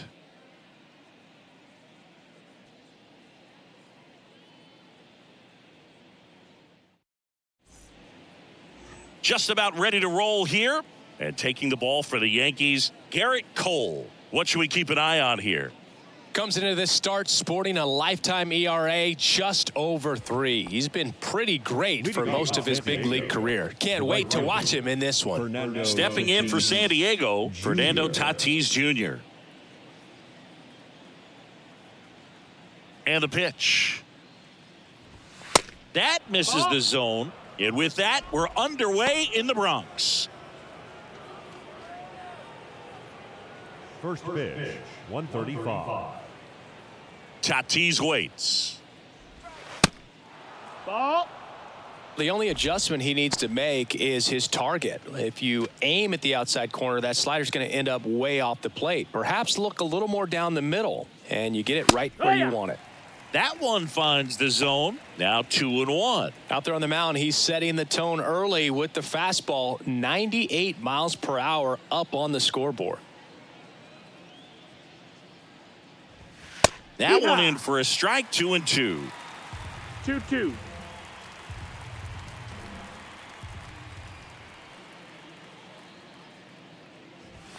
And now the count filled up 3-2. Counts full. See how the catcher wanted that pitch up and in. Wanted to try to tie him up. That's the one thing we're seeing, that high fastball. You have to get it up there because of how hitters have changed their swings. And that's ball 4. Leading off for the Padres, Jake the first baseman, Cronenworth, the next up for the Padres. Cronenworth. And a good fastball to start him off. That's strike 1.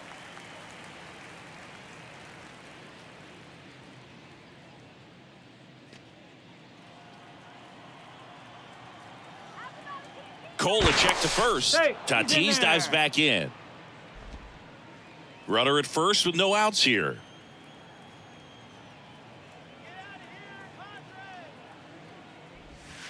The 0-1 is outside, and it's a ball and a strike. Oh, he's really working him away this at bat. Sometimes take a little bit off velocity. Try to get a rollover, something on the ground. Stay away from that big hole on the right side of the infield.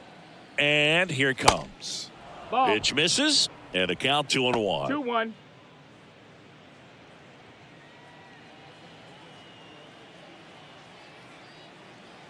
And the righty deals. Tatis runs on the ground to the left. Into the outfield, base hit. And now runners at the corners, nobody out.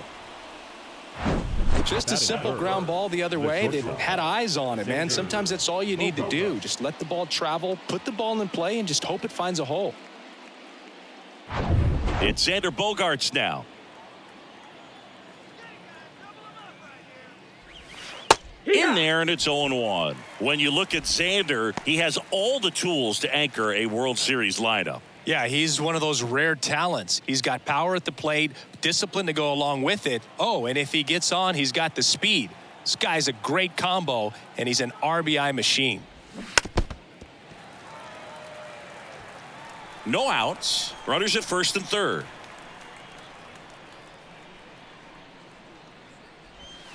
Got him. And the Padres waste a chance. Now it's Matt Carpenter. The designated hitter, Matt Carpenter. This one drilled right center field. That one heading for the fence and gone. Matt Carpenter leaves the yard. Home run number 5 on the season, and the Padres take the lead. It's 3-0. He sent the first pitch over the wall.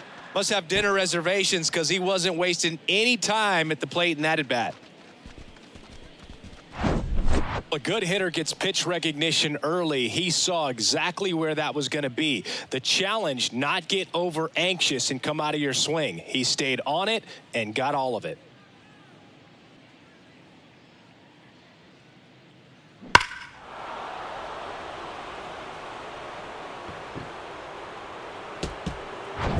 One down. Rougned Odor will hit next. That one to first. Tosses to the pitcher covering the bag. And there are 2 outs. Batting 6, the third baseman, number 7. Next for the Padres, Ha-Sung Kim.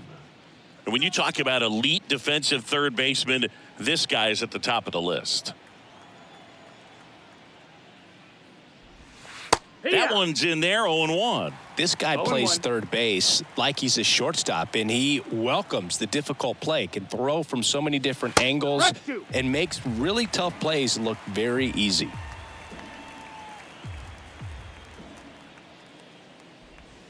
Next offering misses, and that's ball 1. So what are the skills you look for that make a really good defensive third baseman that elite?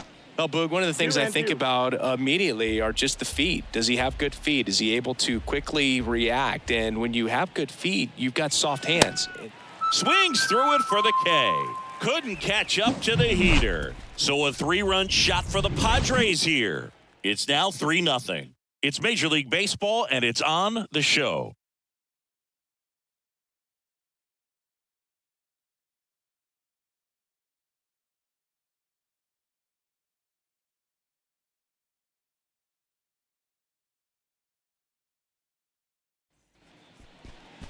Back in the Bronx, today's starting pitcher, Yu Darvish. What do we need to know here? His career ERA's been under 4. What I like most about him is his reliability. Takes the ball every 5th day, ready to go whenever the manager calls. Bottom of the 1st. Here's Gleyber Torres. For the Yankees, the second baseman, Gleyber Torres. The pitch. And that's in there at the knees. Darvish, who's played for the Rangers, Dodgers, Cubs, and Padres, but he's been an all-star in both leagues, Singy. An all-star and a fan favorite, has really become an endeared player to the Padres fans there. They got a mural painted of him somewhere in the city.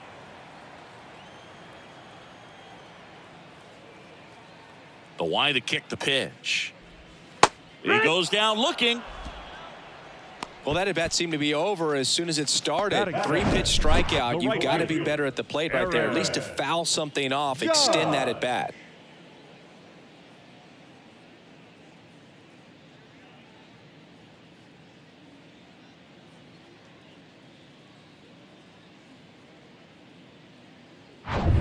And now big number 99, Aaron Judge.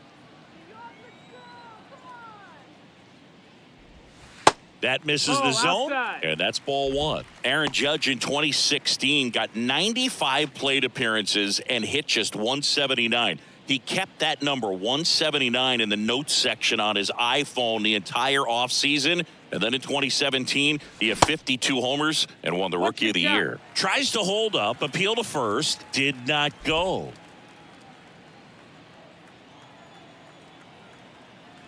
Two-0. Yeah, that rookie season for Aaron Judge makes the All-Star team, wins the home run derby down there in Miami, and just really stepping into the bright lights of being a superstar player in this league. Swing and a miss. 2-2.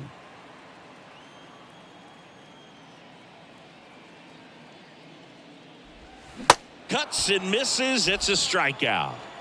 Well, anytime you can punch out the top 2 guys in a lineup to start an inning, got to be feeling pretty good out there on the mound, because when you think of just having a distraction, table setters on the base paths, and all of a sudden you're dealing with the number 3 hitter, any distraction can cause you to serve up a cookie, and instead of it being a solo shot. Well, we'll hold that thought, as that's the 3rd out, and we'll end the inning. Down in order go the Yankees. They trail in this one 3-0.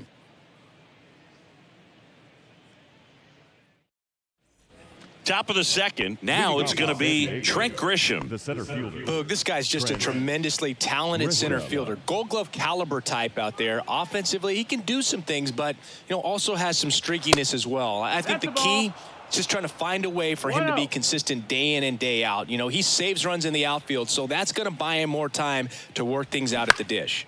Next offering is fouled back. Instead of letting the hitter get his arms extended, tied him up a little bit, slightly up, slightly in. Next one misses, and it's 2-1. 2-1.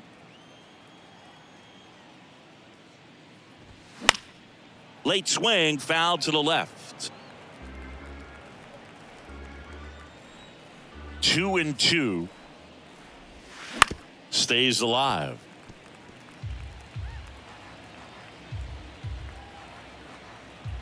Kicks and fires. Got him looking for the strikeout. Called strike 3 on a fastball up in the zone. So digging in, Jose Azocar. Clips the corner. Strike 1.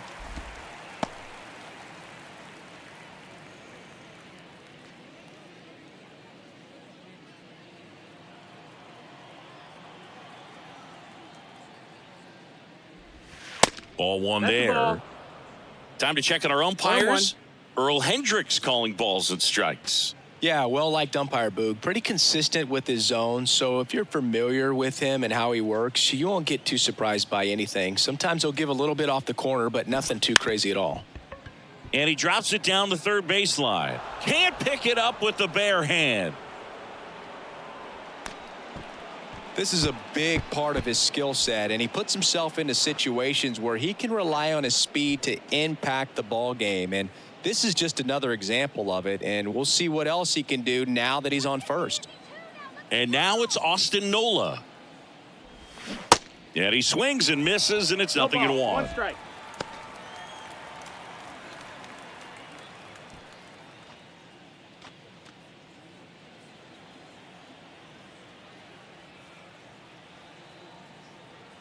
Kicks and deals. That one misses. 1 ball, 1 strike. Cole a check to first. He's in there. Azokar back in standing.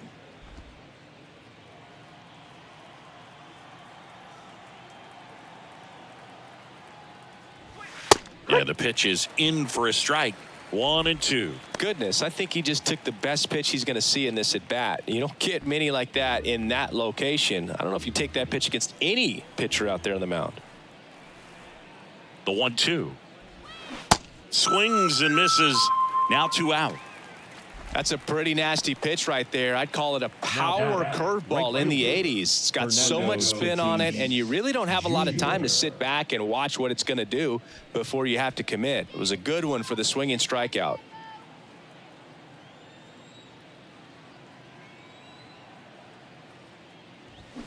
And a foul ball. Fernando Tatis Jr., what a talent, what a hitter, Chris. A guy who's won a Silver Slugger in both 2020 and 2021. And in 21, he became the first Padre voted into the All-Star game since Tony Gwynn in 1999. Yeah, if this kid could just stay healthy, he could be one of the... Oh, that's a strikeout, and that'll do it for the inning. So 1 hit is all they get. We go to the bottom of inning number 2. It's the Padres 3 and the Yankees nothing.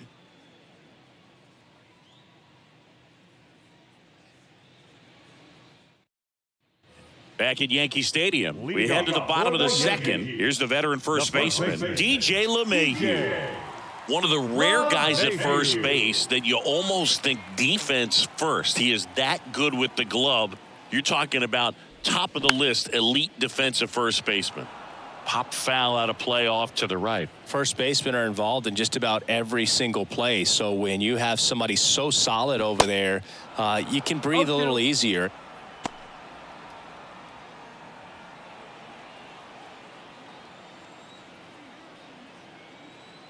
The 0-2.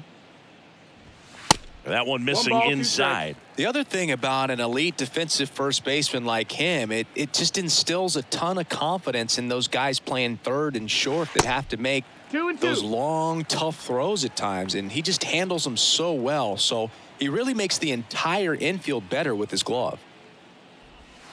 Next pitch misses, and that's ball 3. You're not just talking about the ability to pick, Chris. One of the things about him, the range is impressive as he's able to go to his right and get to those balls in the hole.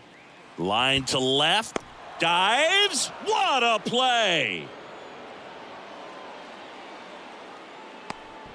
Batting fifth, the center fielder, Harrison. So a great diving catch, and that was only possible because of the route he took to get there, right, Chris? Yeah, StatCast shows us just how efficient that route to the ball was. In fact, that's about as good as it gets, pretty much a direct line to it. And perhaps he was a wide receiver in a different life. I don't know, but man, great job to hold on all the way through the dive as well. No fumble caused by the ground.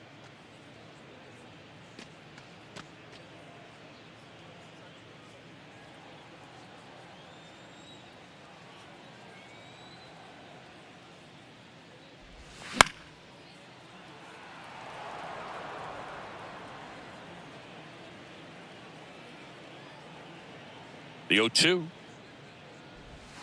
Good eye right there. One of the things that Jim Leland used to say when I was broadcasting with the Marlins, the longer a plate appearance goes for a batter, the more likely it is that something good will happen for the hitter.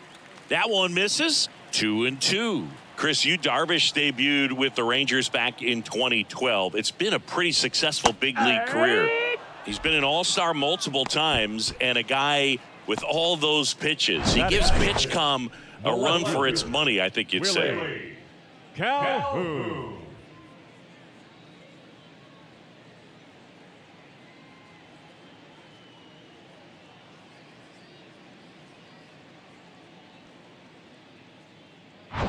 Two outs, base is empty. Here's the left fielder, Willie Calhoun. Line drive, that's a base hit out into left center field. Around first and hustling for second. The throw in. And he'll make it to second base with 2 gone. Put a really nice balanced swing on it, and when you can rope one into the gap like that, you're thinking extra bases from the first couple of steps out of the box, and he'll feel real good about that one.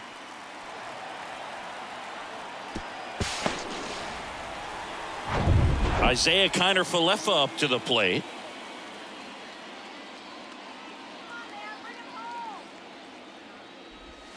And that's in there for strike 1. Yeah, I remember when he came into the league and talking about 7, 8 pitches that this guy had. And, wow, you're just scratching your head. If you're a hitter, what do you look for? Runner at second, 2 down.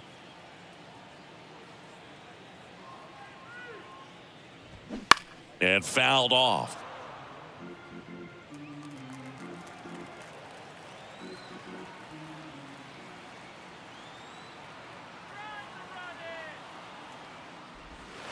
The next offering misses, and it's 1-2.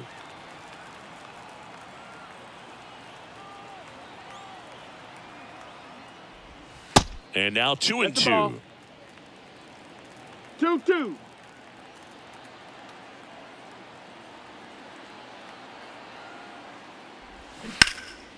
Down the line towards the corner. Azokar going back on this one. Flashes the leather on the run and catch.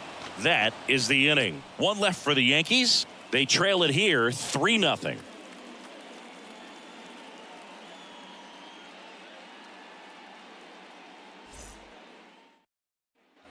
Back for more from the Bronx. All set for the start of the inning. So digging in now for San Diego, Jake Cronenworth. Cole back to work. That one missed. Been a rough start on the mound for this guy. This 3rd inning, so important for him to get on track, turn the page, settle in, do all those things you need to do to give your team a little bit of length in this one. The 1-0. And that one is inside.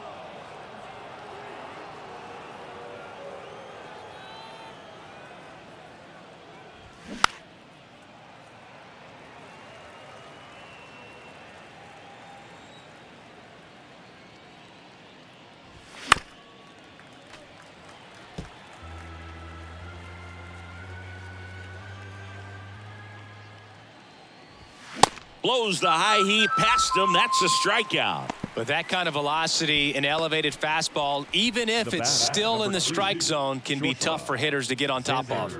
Now here's Xander Bogaerts now. Struck out swinging his first time. In there, and it's 0-1. Singy, you know, Xander Bogaerts is actually a twin. His twin brother Jair signed with the Red Sox initially and played a little bit in the Boston organization.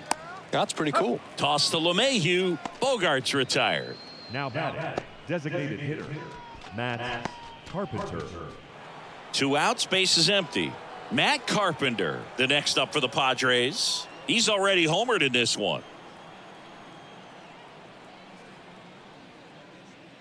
When former Red Sox scout Mike Lord visited Aruba for a tryout in the summer of 2009, 16-year-old Xander Bogaerts was in bed with chicken pox and a fever, and mom said, "You got to stay in bed."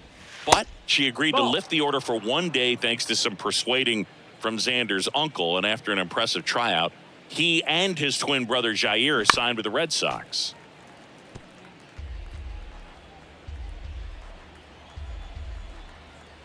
Here's a 1-2. 2-2.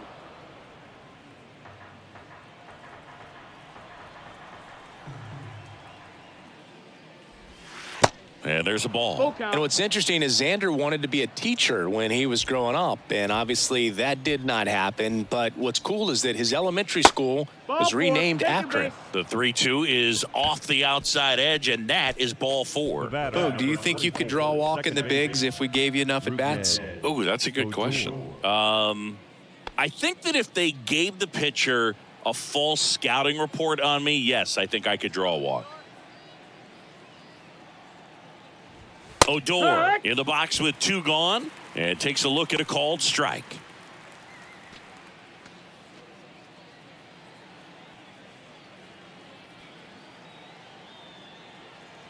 Righty delivers. Swinging a foul back. That's out of play. 2 outs. 1-2.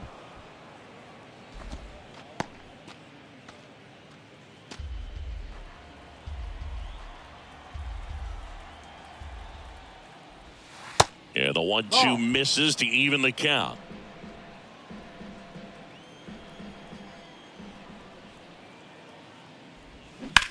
That's hard hit on the line. And that'll do it.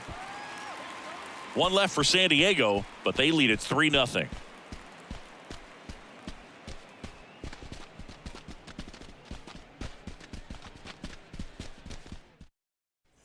Back in the Bronx, set for the bottom of the 3rd. Here's the Yankees catcher now, Kyle Higashioka.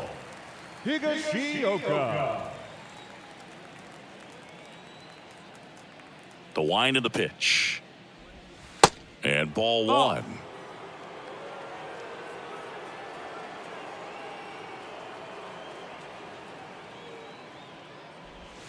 That one off the mark, and that's ball 2.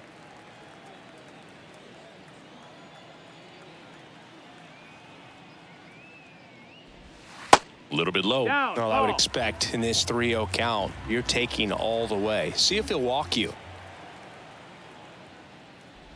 And a 4-pitch walk. Take your base. 4 pitches. That's an easy walk, man. He could have walked me right there, Boog. Last one wasn't even close. Anthony Volpe getting ready to hit.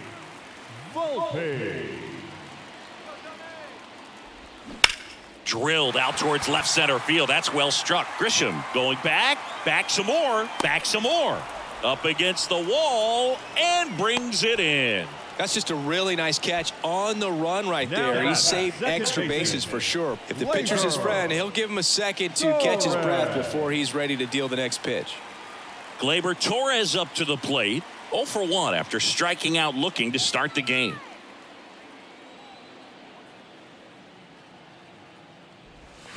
First pitch, and that's in for a strike. Torres, a guy the Yankees acquired for Aroldis Chapman back in 2016. He is fearless. You can't tell if he's been in this league for 8 years or 2 years. Strike 2. 2 strikes. From a pitcher's perspective, that's a beautiful splitter right there. As a hitter, you don't like it, but he's commanded his fastball, and out of that same tunnel, that splitter comes, and the bottom just falls out of it. Swings through that, and it's a strikeout. That's the 2nd out. Well, clearly just anxious right there, and understandably so. In an 0-2 count, you feel like you've got a lot of plate to cover, and you don't want to strike out, and you end up striking out. That's just one of those pitches where it's not over the plate, but because you committed to it as it was leaving his hand, by the time you realized it wasn't going to be in the zone, it's too late to hold up your swing. Judge takes a ball as he stands in for the 2nd time.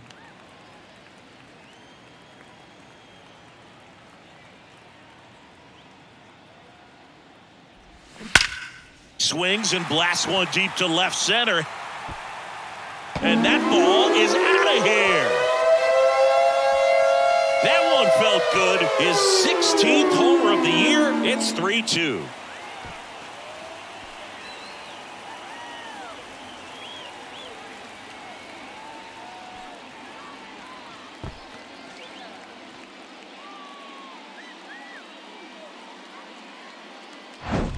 Just an excellent swing all the way around, and it had that sound coming off the bat that gets everyone's attention. Got a pitch to drive, short to the baseball, squared it up, and the backspin carried it out of here. Base is empty with 2 away. Anthony Rizzo stepping in now for the Yankees. And that one fouled off. Rizzo in his 11th season, 33 years old, and he's a former National League Gold Glover.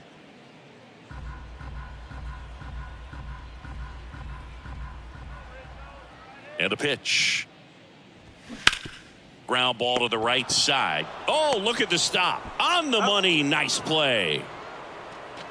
First, it looks like making the stop is the hardest part, but feeding to the pitcher on the move, I think even tougher. Great job of hitting that moving target. They're going to be fired up in the dugout. Back here in New York, John Shambi with Chris Singleton, and set to lead off the 4th, Ha-Sung Kim.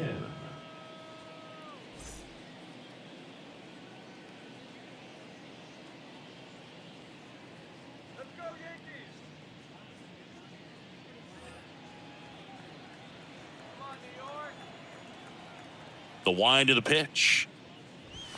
That one in there across the letters. You know, these Padres doing a great job, Boog, of just waiting for the right pitch to come their way, and I'm seeing very patient at-bats out of them. It's not just the 3 runs they've already scored. On top of that, they forced this starter to throw more pitches than he wanted to at this point of the game. Next offering in the dirt. Now 1-2. And that pitch count is impactful because if they can keep making him work hard out there, it may force the bullpen to get involved a little sooner rather than later. Swings and misses on the fastball up in the zone for the strikeout. Now it's Trent Grisham to the plate. Went down on strikes his first time through.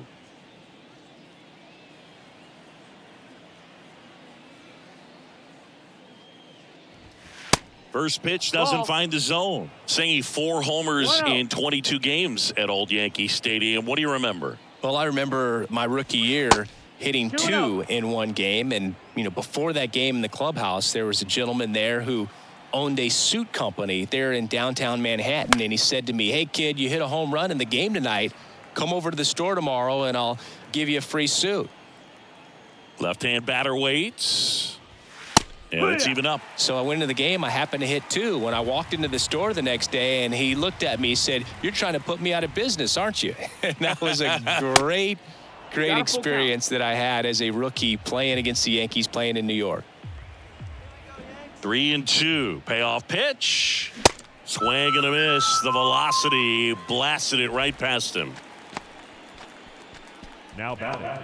2 outs, base is empty. Jose Azocar, the next to hit. First time up, he reached on a bunt single. Singy, you got to appreciate a guy who's this good defensively. I mean, watching him track balls in the outfield, it is beautiful. In there for strike 1. So did Super Joe give you 2 suits? Super Joe hooked me up with 2 suits.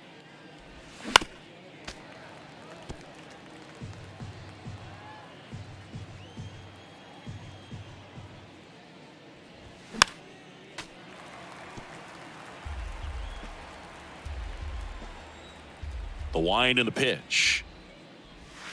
And 1-2. Oh. He's so solid, calms the heart rate of the pitcher and the manager when the ball goes up in the air. You just automatically assume that it's an out every time it's hit in the air. And he chases that one. The big righty strikes out the side. Padres down in order. And it remains a 3-2 ball game.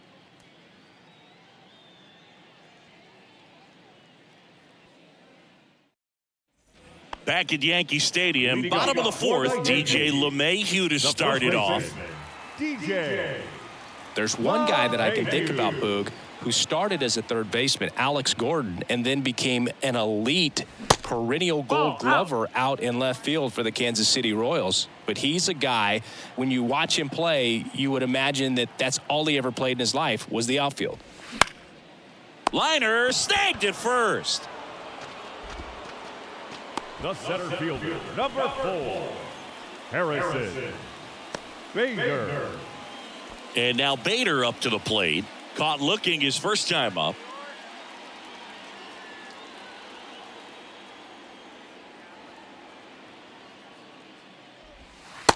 0-1.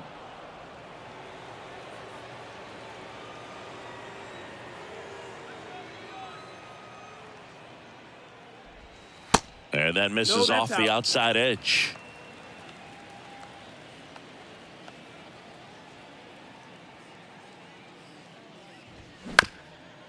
Ground ball up the middle. Throw not nearly in time. He's safe.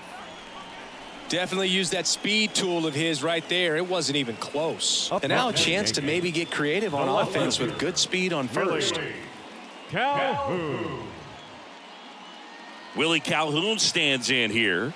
Doubled in his first AB.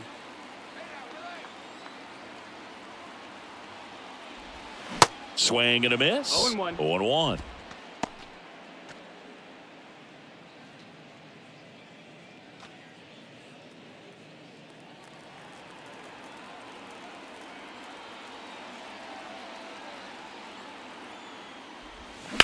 That's ripped into the outfield. Grisham makes the catch for the second out. Now batting, third baseman, Isaiah Kiner-Falefa. And next for New York, Isaiah Kiner-Falefa. Hit it well, but flied out to the deepest part of the outfield his first time.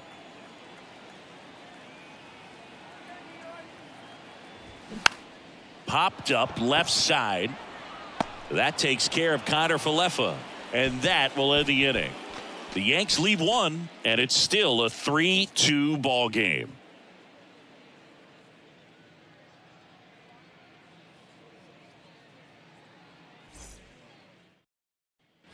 Back now in the Bronx, ready now for the fifth inning. And now the catcher comes up to him, Austin Nola.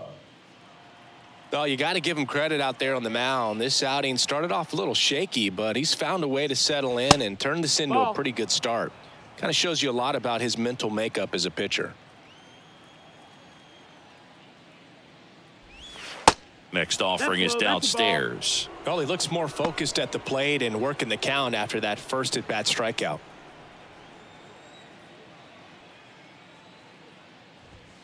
There's the strike.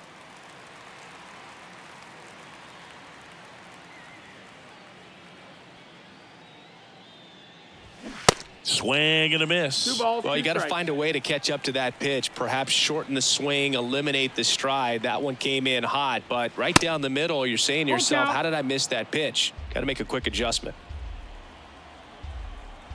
And he deals. Foul ball left side. He'll see another. The pitch. Swing and a high fly ball out there towards left field. Calhoun makes the grab, one away. Now batting, right fielder.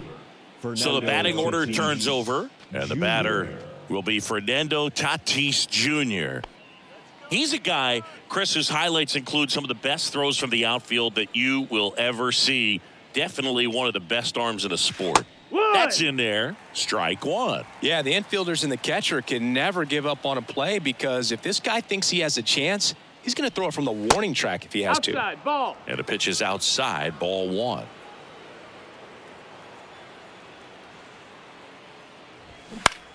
In the air, left field. Calhoun under it. 2 down.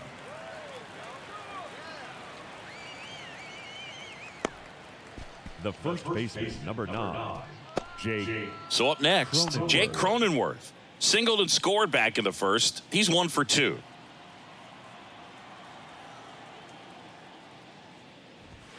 That misses, and it's 1-0. 1-0.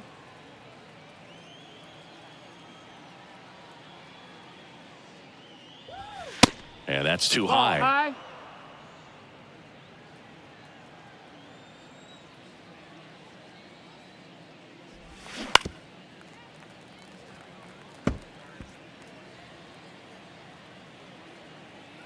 The 2-1. Comes up empty. That's strike 2. Chris, we were excited to watch him pitch. This is a little more along the lines of what we were expecting performance-wise. Yeah, Boo, great pitchers like this, you may get one opportunity in one inning to get to them, to get some runs up on the board. And if you don't take it then, you may see zeros the rest of the ball game. He should get a pretty good pitch to hit here with the 3-hole hitter coming up if he's walked. And down on strikes he goes. Padres go down 1-2-3. Nothing doing there for the Friars, but they're up 3-2.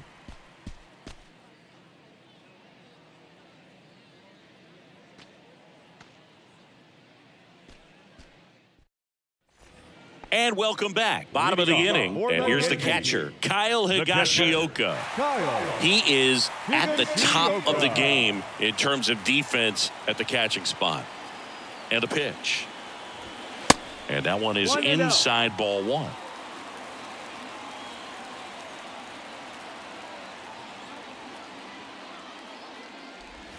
That one inside. 2 balls, no strikes.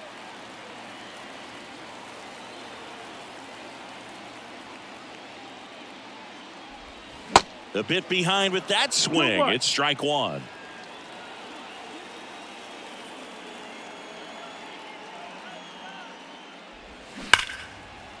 And that one finds its way through.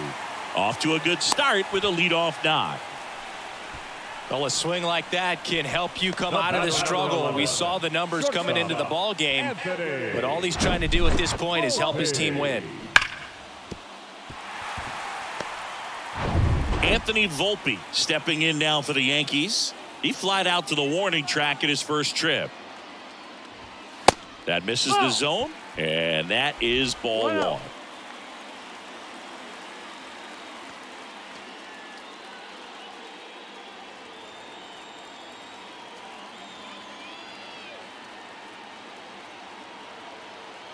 The pitch. Gets under it and pops it up. Odor under this one. And there's one down. Well, that was a pitch you got to crush. Unbelievable that he missed it right there. And I'm telling you, he is going to be frustrating with himself until his next at bat. Back to the top of the Yankee order. Now it's the second baseman, Gleyber Torres. 3-pitch strikeout last time up. Got to put up more of a fight in this one. That one's in there, 0-1.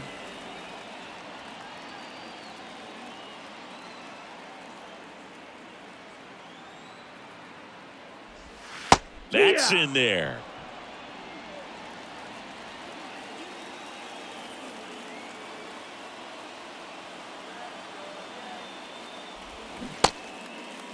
Check swing. Now we'll look down to first. No swing. Just held it back there.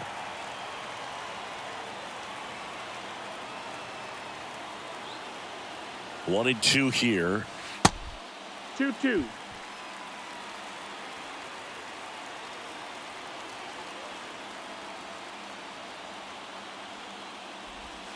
And now it's filled up. On this count, runner not known for his speed, but I think you got to put him in motion. Try to avoid a double play here, Boo.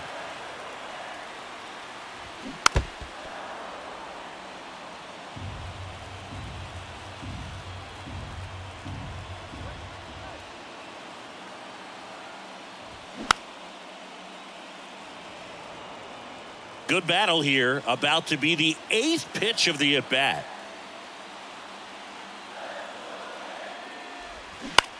Hit on the ground, might be 2. Bogarts to second, and that's 2. Got the batter to hit it exactly where he wanted. That textbook 6-4-3 double play, gets out of the jam and back in the dugout.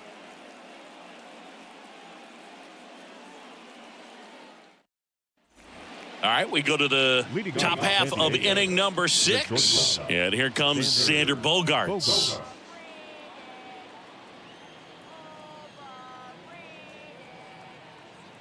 Cole back to work. Swing and a high fly ball down the right field line. And Aaron makes a nice grab out there. And there's one away. He was all over that first pitch fastball, just barely missed it. Man, this guy was ready to hit. Matt Carpenter, the next up for the Padres.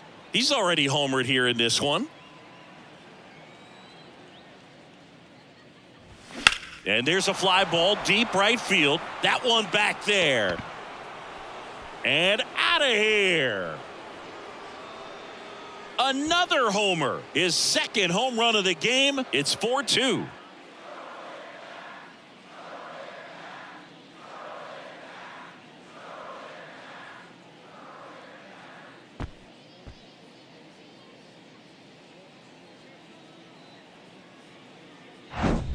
Looks like this guy was looking out over the plate, but he was ready to turn on the inside fastball. So direct to the pitch, absolutely blasted out of this ballpark.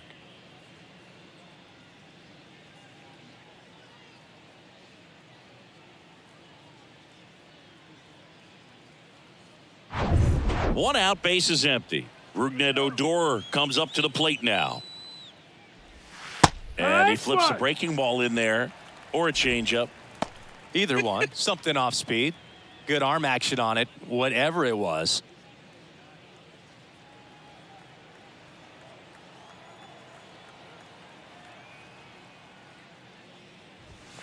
Next offering is down low. Activity in the bullpen for the Yankees. Albert Abreu getting loose out there for Aaron Boone. Crook getting cranked up as well.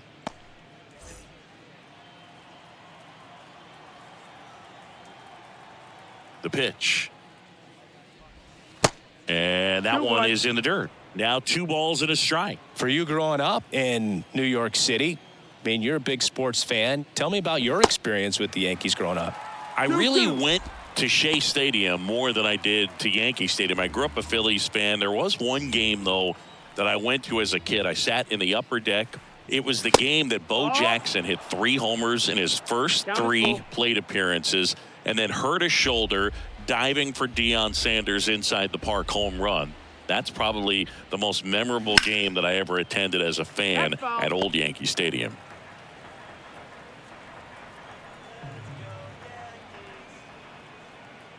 One down, base is empty. Right through there, got him. Out number 2. No, just couldn't pull the trigger on the fastball right there, and I don't think he was taking it, thinking it might be a called ball or anything. I just think he was flat out frozen. Did not expect that location, in my opinion. Kim in the box again, takes a strike. Well, an at-bat can be a little bit of a dance. Strike 1 here, but a few more pitches. We'll see how it turns out.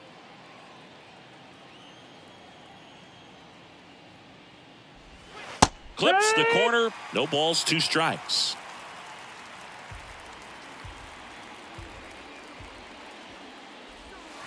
That one just misses. Caught a break right there. Pretty good pitch on the outside corner.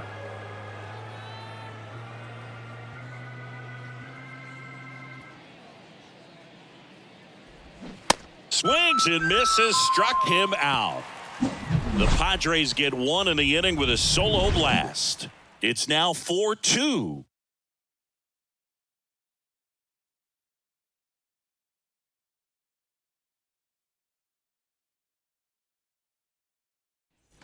Back here at the ballpark, here's some real power at the plate. Aaron Judge. He's not going to get cheated up there. No, he's not. He's looking to do damage with every swing he takes. The pitch. And the slider just misses. Chris Judge has been an exit velocity monster, leading the league in exit velo in 17, 18, 19, 21, and 2022. Yeah, he makes that hot corner at third base. Man, that's one of those at-bats where you have to remind yourself it's about the process. He did everything right there. Nothing to show for it. But in your mind, you have to convince yourself that it was a very good at-bat. Swing, and that ball smashed on a line. Azokar makes the grab, 2 down. The batter, the first baseman. Here's DJ LeMahieu. He's controlling things out there on the mound, not messing around at all. He's been in attack mode since the very start. And that's in there for strike 1. Well, he's been incredibly efficient in this one. First pitch strike percentage over 70%. That's well above league average, and that's what's allowed him to pitch well up until this point.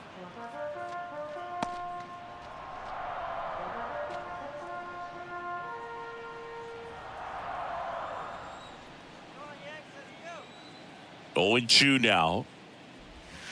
And that No, that just missed. That's the ball. misses. It's a good take.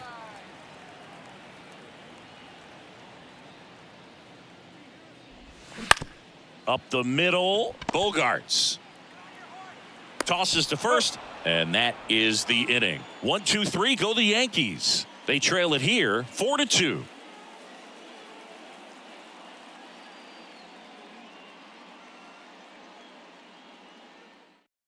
New arm out of the bullpen, Alberto Abreu. He's pitching on 2 days rest. Number 84, Albert Abreu. Stepping in for San Diego, Trent Grisham. Leading off for the Padres, the center fielder, number 1, Trent Grisham. The pitch. And misses That's the ball. inside.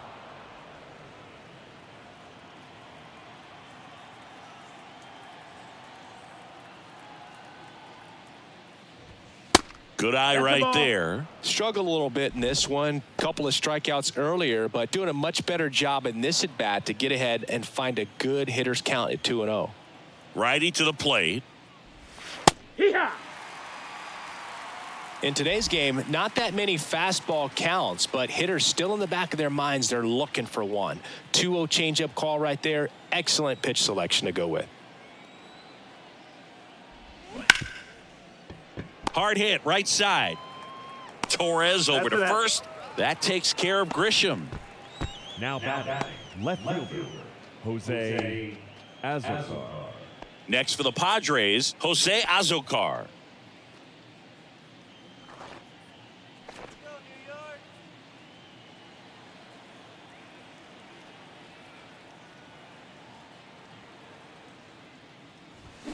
Check swing, went 0-1. around. It's 0-1.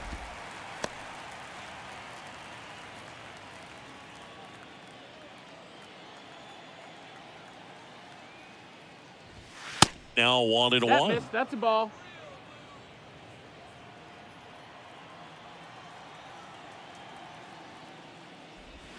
Next pitch Ball. downstairs. Ball 2.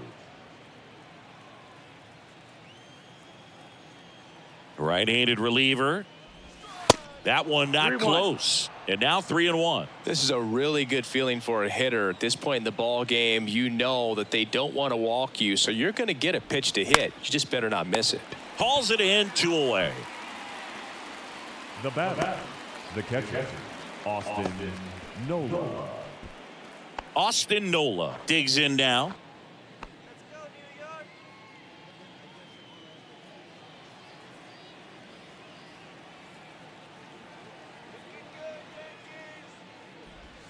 Ball 1 low. No, that missed. That's a ball.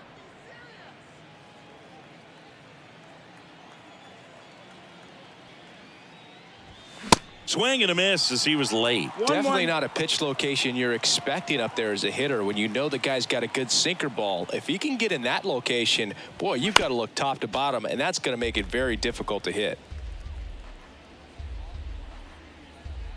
Right-hander kicks, deals. Knocks that one away, and we'll do it again.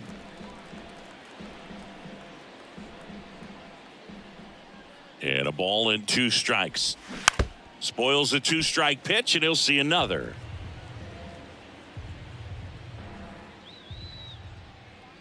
And a 1-2. Up the middle. Oh, he gloves it. Over to first. In time. Got him. 3 up, 3 down for San Diego, but they still lead this one 4-2.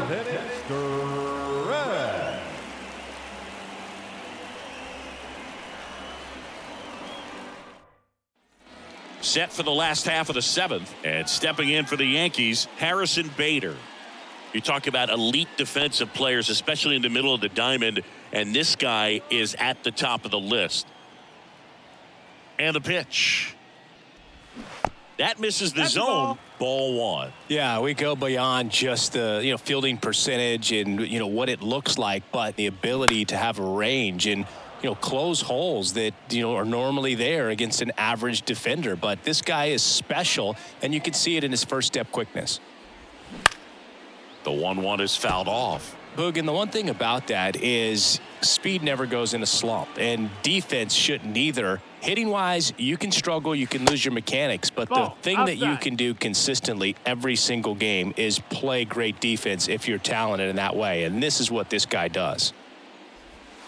Got him looking.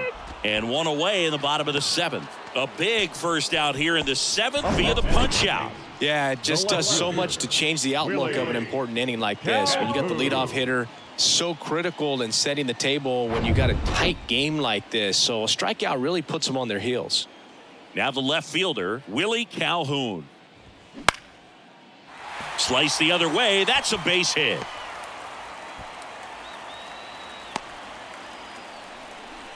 Well, that started and ended pretty quickly. No messing around right there. Pretty much a model swing on that one as he ripped it into the opposite field gap. And I'm sure he's going to be watching that one back on video because that's the kind of swing you want to bottle. So many positives that led to that knock. Man at first with one gone. Isaiah Kiner-Falefa will hit next. That's outside. Ball 1.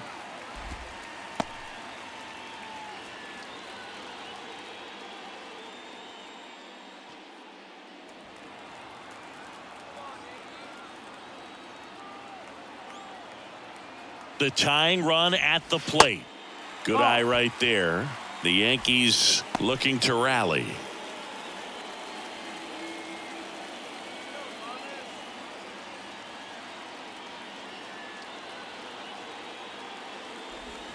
Next offering misses. 3-0.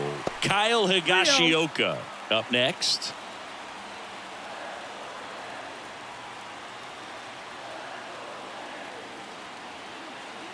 At the belt and fires. And ball 4, 2 aboard. Well, he's starting to look a little gassed to me, and we'll see if they go to the bullpen in this spot or not. Here comes the skipper out of the dugout, and he's ready to make the move. That does it for you, Darvish. Gave him a good effort as he exits with a lead. And we'll have a new pitcher when we come back.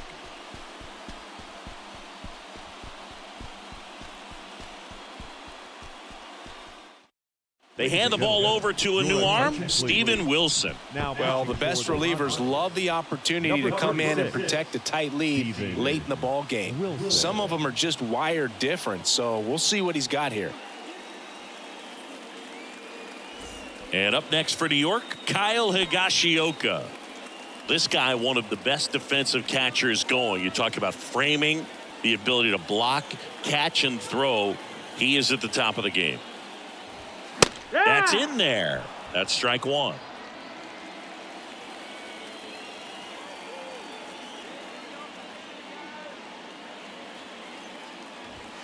Strike 2.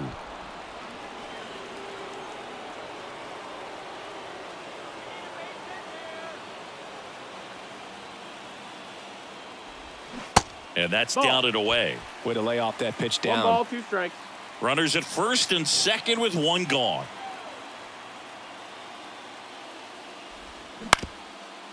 Ground ball left side, could be 2. Glove flip for 1, and that's quick work out of the pen. 1 batter, 2 outs, inning over. So a job well done from the Friar bullpen that time. 8th inning coming up.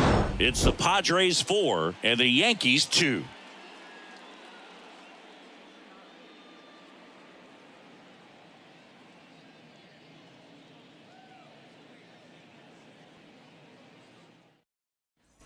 Welcome back. Fernando Tatis Jr. to hit here.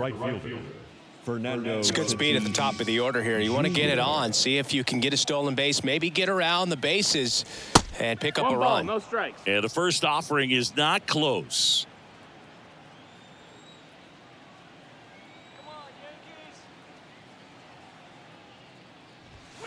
Just missed. Down. Ball.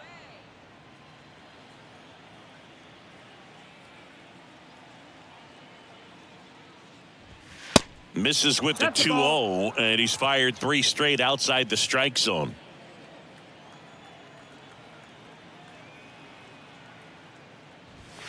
There's a strike. 3-1.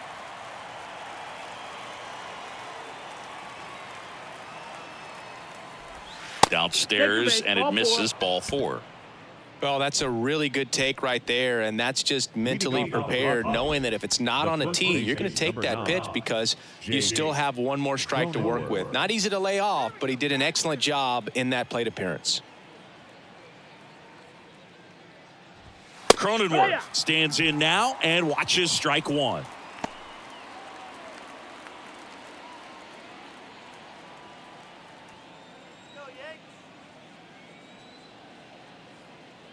He's going. The kick and the pitch. Runner goes. Chop to third. Connor Falefa throws to first in time. First out in the top of the eighth. Up next for the Padres, the shortstop, Xander And Bogaerts. here is Xander Bogaerts. He's been such a good hitter with runners in scoring position. Some guys just take it to another level. For him right now at the plate, it's like everyone else is in slow motion and he's in full speed. Abreu picks over. Tatis dives back in.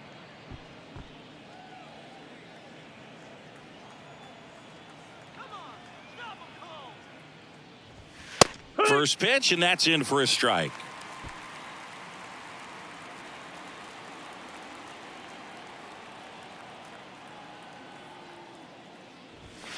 That one missed.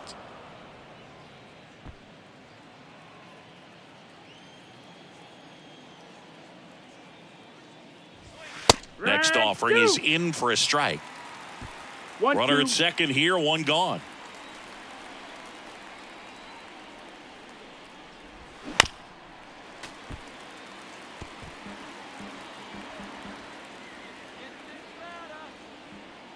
Here comes a pitch. Fights that one away, still 1-2.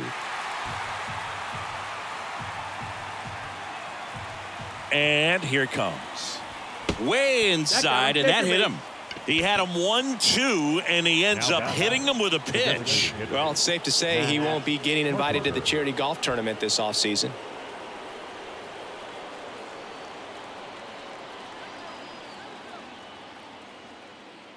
Carpenter in the box here lets that one go for a ball. Well, this is a critical spot for both the pitcher and the hitter. You can learn a lot about a guy by how he handles these pressure situations. On the ground, a second, might be two. There's one, drops it, but they're saying it was on the transfer. Now batting, second baseman, Rougned Odor. Here's the second baseman, Rougned Odor.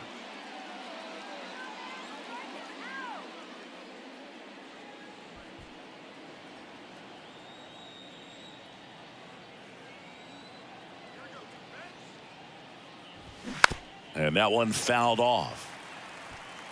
Runners on first and third, two away. Pretty good pitch there to take a rip at. He wants to get his arms extended. He likes the ball away from him a little bit, just not able to square it up.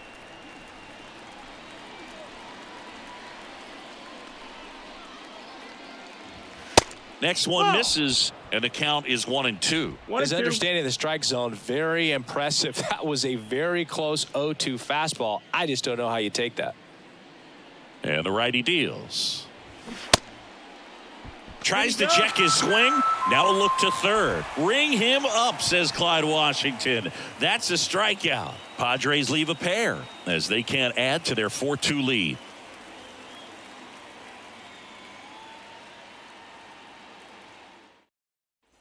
Back for more from the Bronx. Bottom of the eighth. And now the shortstop, Anthony Volpe.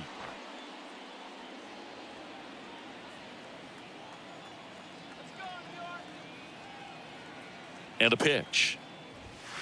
And takes low for ball one. Activity in the bullpen for San Diego. Josh Hader, the closer of this staff, is getting loose to finish this one off.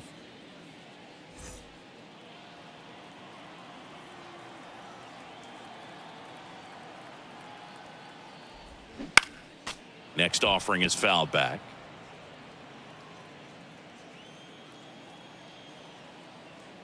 Righty delivers.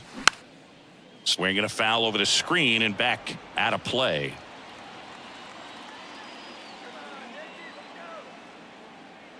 And the right-hander deals. Foul ball, still a 1-2 count.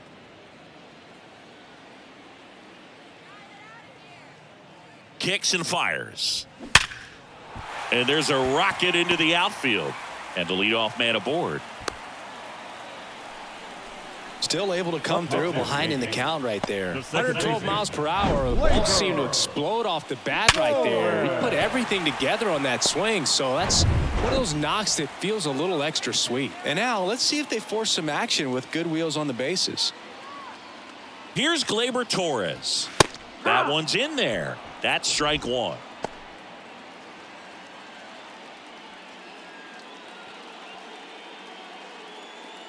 Nobody out. Runner at first.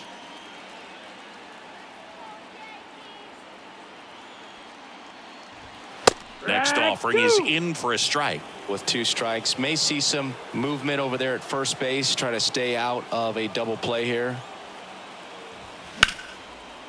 Hammered on the line, base hit. Throw back in quickly. First and second now with nobody out. Couple of singles back to back. Anytime you rip a line drive the other way, you feel really good about what you did at the plate. You trusted your hands, you let the ball travel, and you took the barrel straight to it. That's great work right there. Now it's Aaron Judge up to the plate.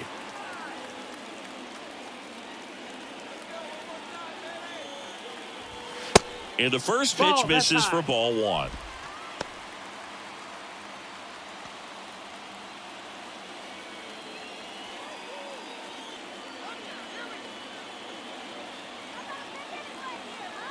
Kicks and deals. And Judge spoils that one. Everyone here understands just how quickly things could change. The pitch. High in the air, out to right. Tatis drifts towards it, brings it in. Runner tags up for third. And he moves up 90 feet. Runners at the corners now. One away. Now batting, the designated hitter, Anthony. On the mound now, Tom Cosgrove. This southpaw's been really good against left-handed hitters. For the Padres, number 59, Tom Cosgrove.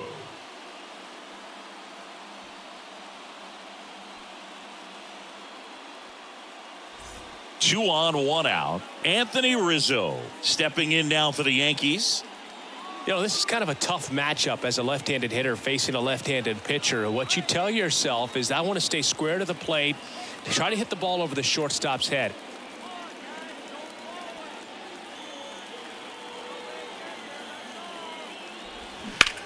In the air, right field. Tatis after it. Makes the catch. Runner tags for home. A big run scores on the sac fly, and they trail by one. There you go. Nice little RBI there. It's a great at bat. Got the job done. Now it's LeMahieu up to hit. This is what stat nerds like myself might call a high leverage situation. Yeah, Boog. Not sure what the numbers say, but clearly an at bat that could change the course of this game dramatically. Swing and a miss. That's strike one. Well, you can't offer it that pitch in an 0-0 count. It's a strike, but not every strike is a good strike early in the count. They say it went. 0-2.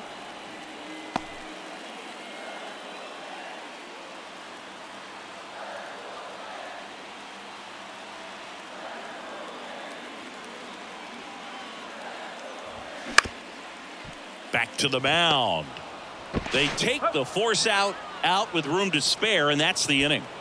One run, a pair of hits, no errors, and one left on. Through 8 full, it's the Padres 4 and the Yankees 3.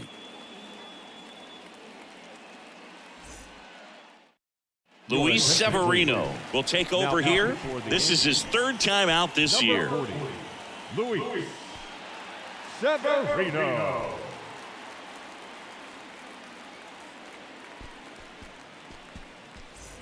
So digging in now for San Diego, Ha-Sung Kim. Third baseman, number 7, Ha-Sung Kim. The why the kick, the pitch.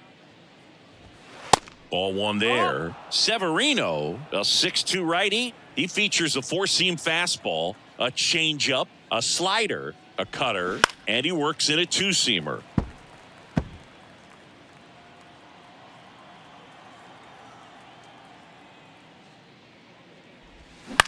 And he grounds one to the right side. Torres handles in plenty of time to first, and they get the leadoff man in the ninth.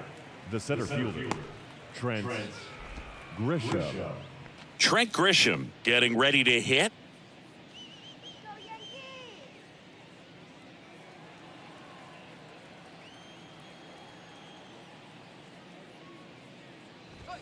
That one finds the corner, and that is strike one. Movement in the Yankees pen. Wandy Peralta is loosening up. This would be his first appearance for the club. Crowd locked in right now. One-run game here in the ninth.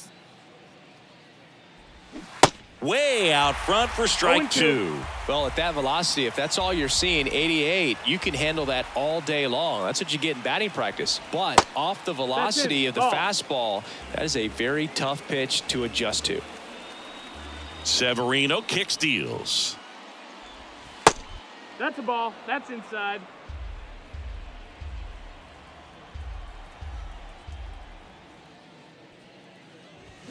Spoils that one, and it remains 2-2. Severino. Grisham checks his swing, appeal to third, and that's ruled a swing. It's a strikeout. Third time he struck out in this one, and definitely an individual performance you want to flush. He just hasn't looked very comfortable up there. Just one of those days. But when you're still winning the ball game, at least you can focus on doing your part to maintain that lead and getting that W. And here is Jose Azocar. First pitch, and he just misses.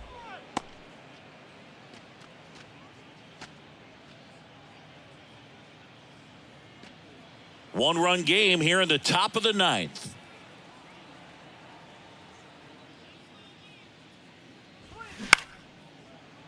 Ripped to short, snagged on a bounce. Throws to first, third out. So they go quietly there. 5, 6, and 7 will lead things off in the bottom of the ninth. It's the Padres 4 and the Yankees 3.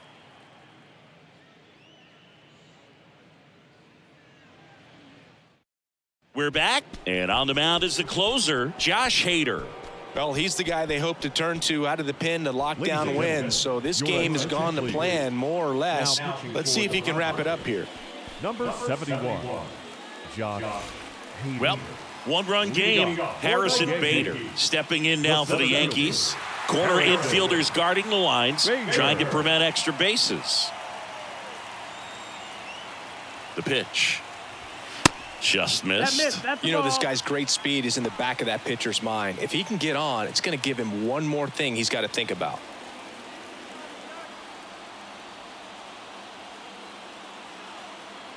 And a pitch. Ball high.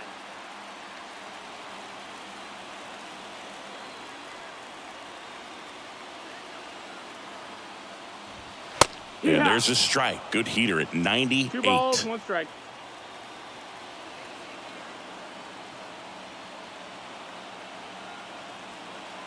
The count 2-1. Bounce to third. Knocks it down to the hole.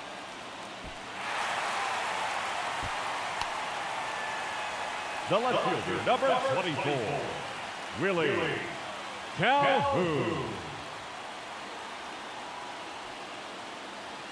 At the plate, Willie Calhoun.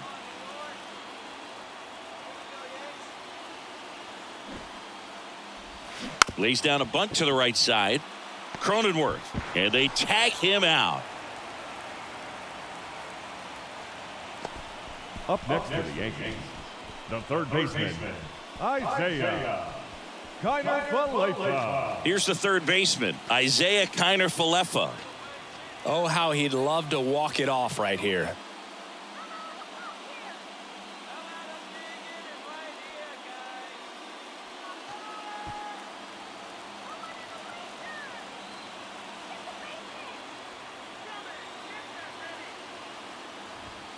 And ball one. Ball.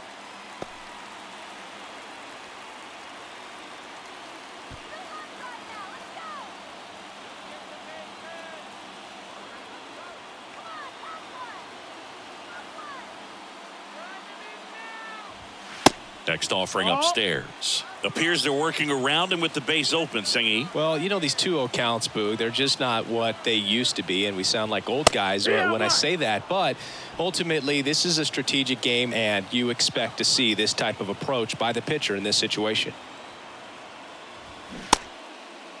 Check swing, appeal to first. And yes, he did. He went around.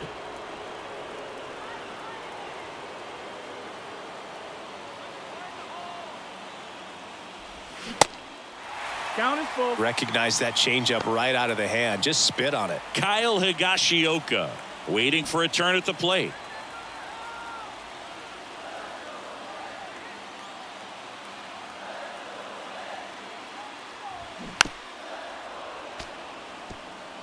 Trying to keep the game alive here in the bottom of the ninth. The 3-2 is off the outside edge, and that is ball 4. Walks out of the bullpen can absolutely kill your momentum very quickly. They're in some hot water trying to protect this lead. Bottom of the ninth, 1-run game, 2 on. Kyle Higashioka stepping in now for the Yankees.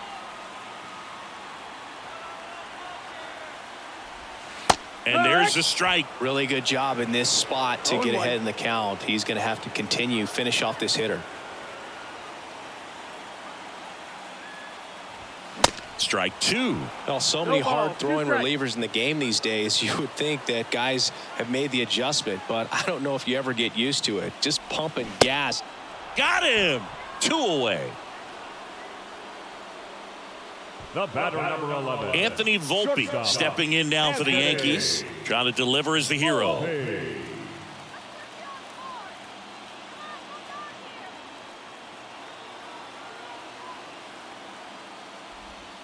First offering misses the mark. This is the guy they turn to get the most important outs of the ball game, but they're going to make him work to get this save.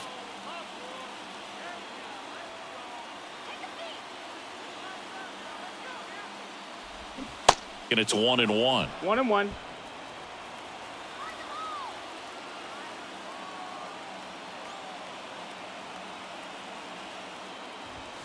And there's a ball. Good spot for the hitter. Definitely has the advantage in this count with runners on. Look for him to be aggressive on this next pitch.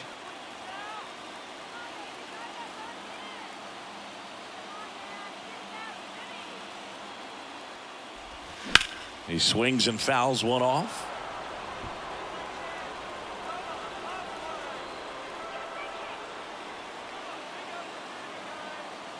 So now with one swing, this guy could end it. Pitch misses outside, and it's 3-2.